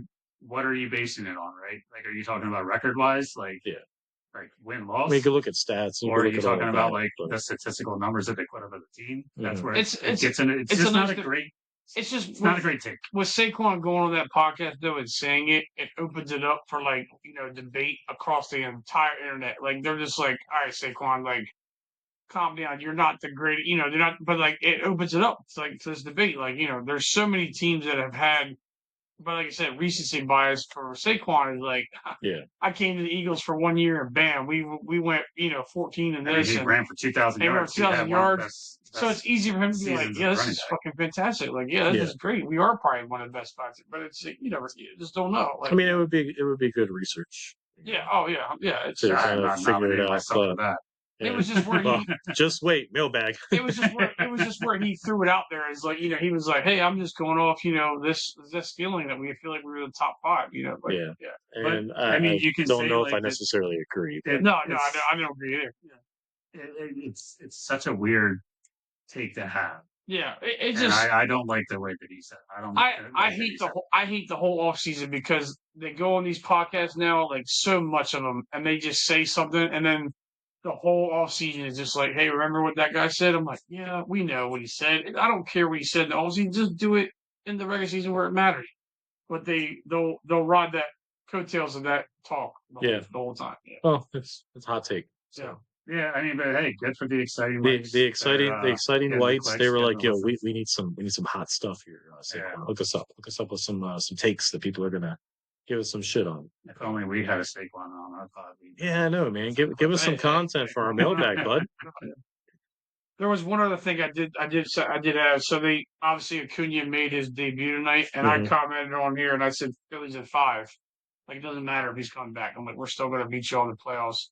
So I had some people throw out here like only David Yates is only for them to lose in the 5 in the next round, like after that. And I'm like, yeah, okay, that's fine. As long as we get far than the Braves, who cares? Yeah. That he's agreeing with you. Yeah, someone said, yeah, you're all the king of 1 week championship, then you choke again, a much inferior team next week. Like, so basically the debate is like, oh, we beat the Braves, but we lose next week. I'm like, yeah, but we beat the Braves. So it's like, is that really like, we beat you all though, so like, let's beat the Mets. Yeah, right. I'd rather beat the Mets. Yeah, I'm tired of losing to that damn team. Yeah. So, I mentioned some of the bets that I placed over, the last week. Had a little bit of success. One of the ones that I jumped on was obviously stolen bases. So, followed suit again tonight. So, jumped on the bandwagon for Harper and Trey. So, what I'm hoping for, nice little single double, runners at first and second, double steal, boom, give me that nice. What's the numbers there? So, well, for Harper, plus 650 for a stolen base. Nice. And then Turner's plus 320. So come on, baby, give me that double steal. Okay. And then in addition, riding the Wheeler, I have strikeouts thrown by player. I have over 6.5 total runs that went under. I figured we're gonna be under 10.5. Then I got the Phillies 10.5. Under 10.5. Yeah. Damn. Yeah. Usually it sits at like 7.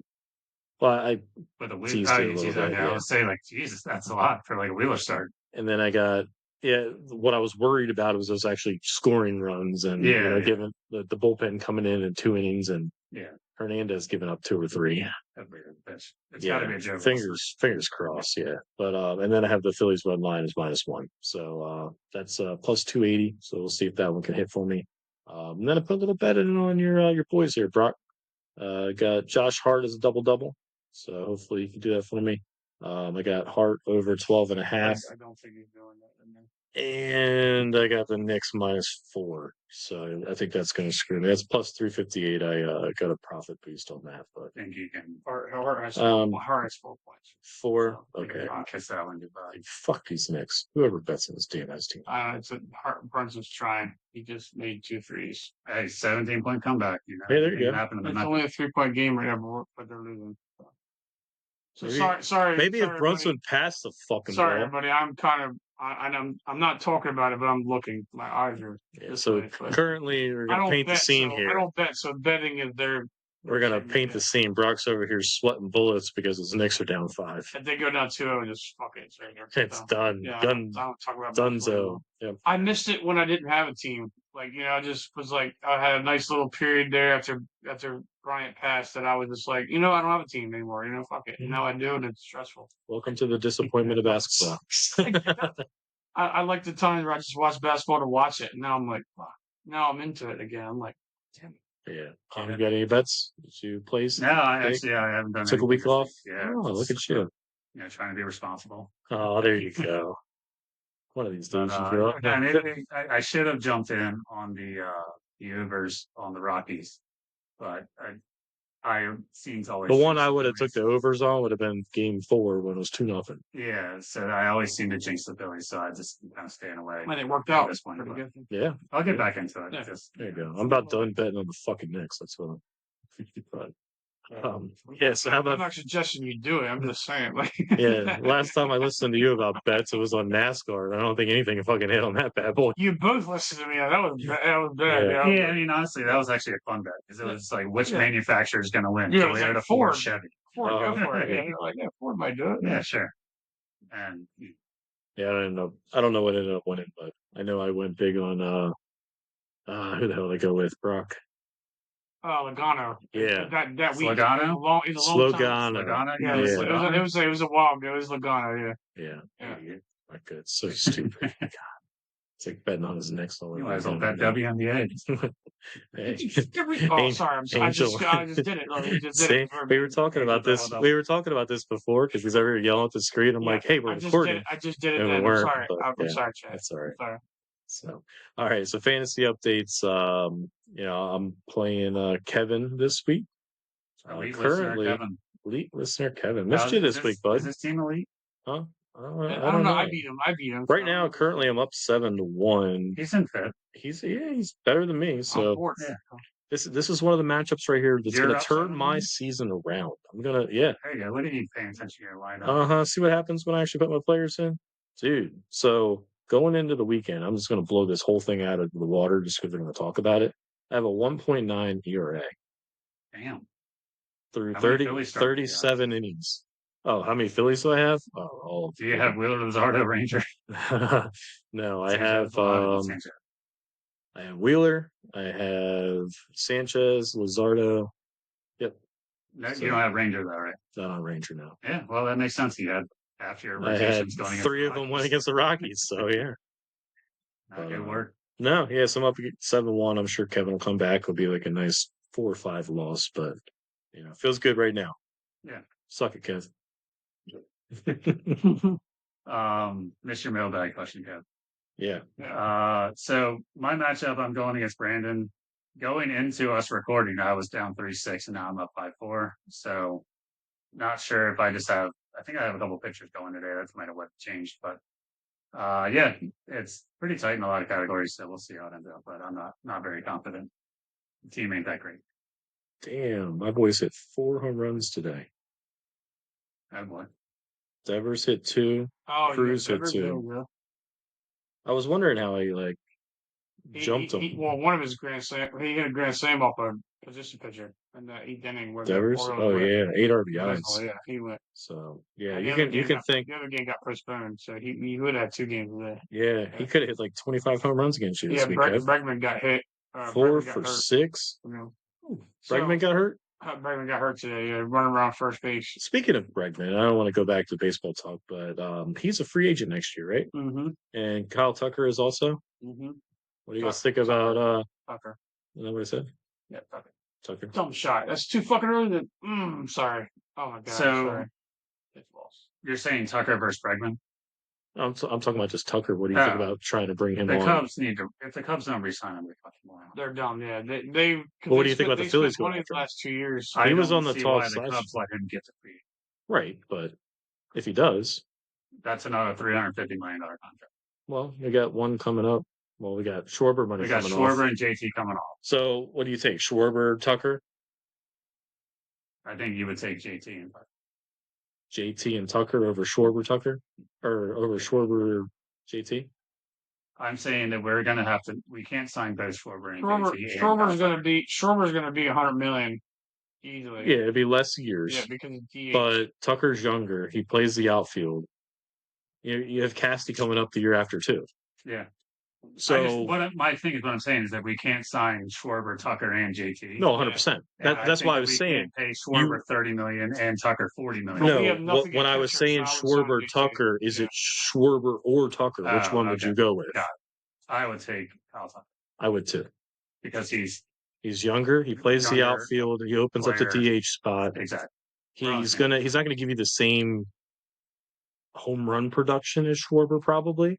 But I think he's going to give you better offensive average numbers. I like that a lot, honestly. Tucker's got 12 home runs, Schwarber has 17. Yeah. So, and what's his average? 278. And Schwarber's right around that. So they're very similar, but again, younger, plays the field. Yeah. And he opened up the DH. You do have Casty coming up also. Next year, yeah. So maybe that's the move to kind of somewhat stay younger. Yeah. If you know what I mean? Instead of, hey, let's keep this window open with signing Schwarber to another 4-year deal, and then the last 2 years are garbage.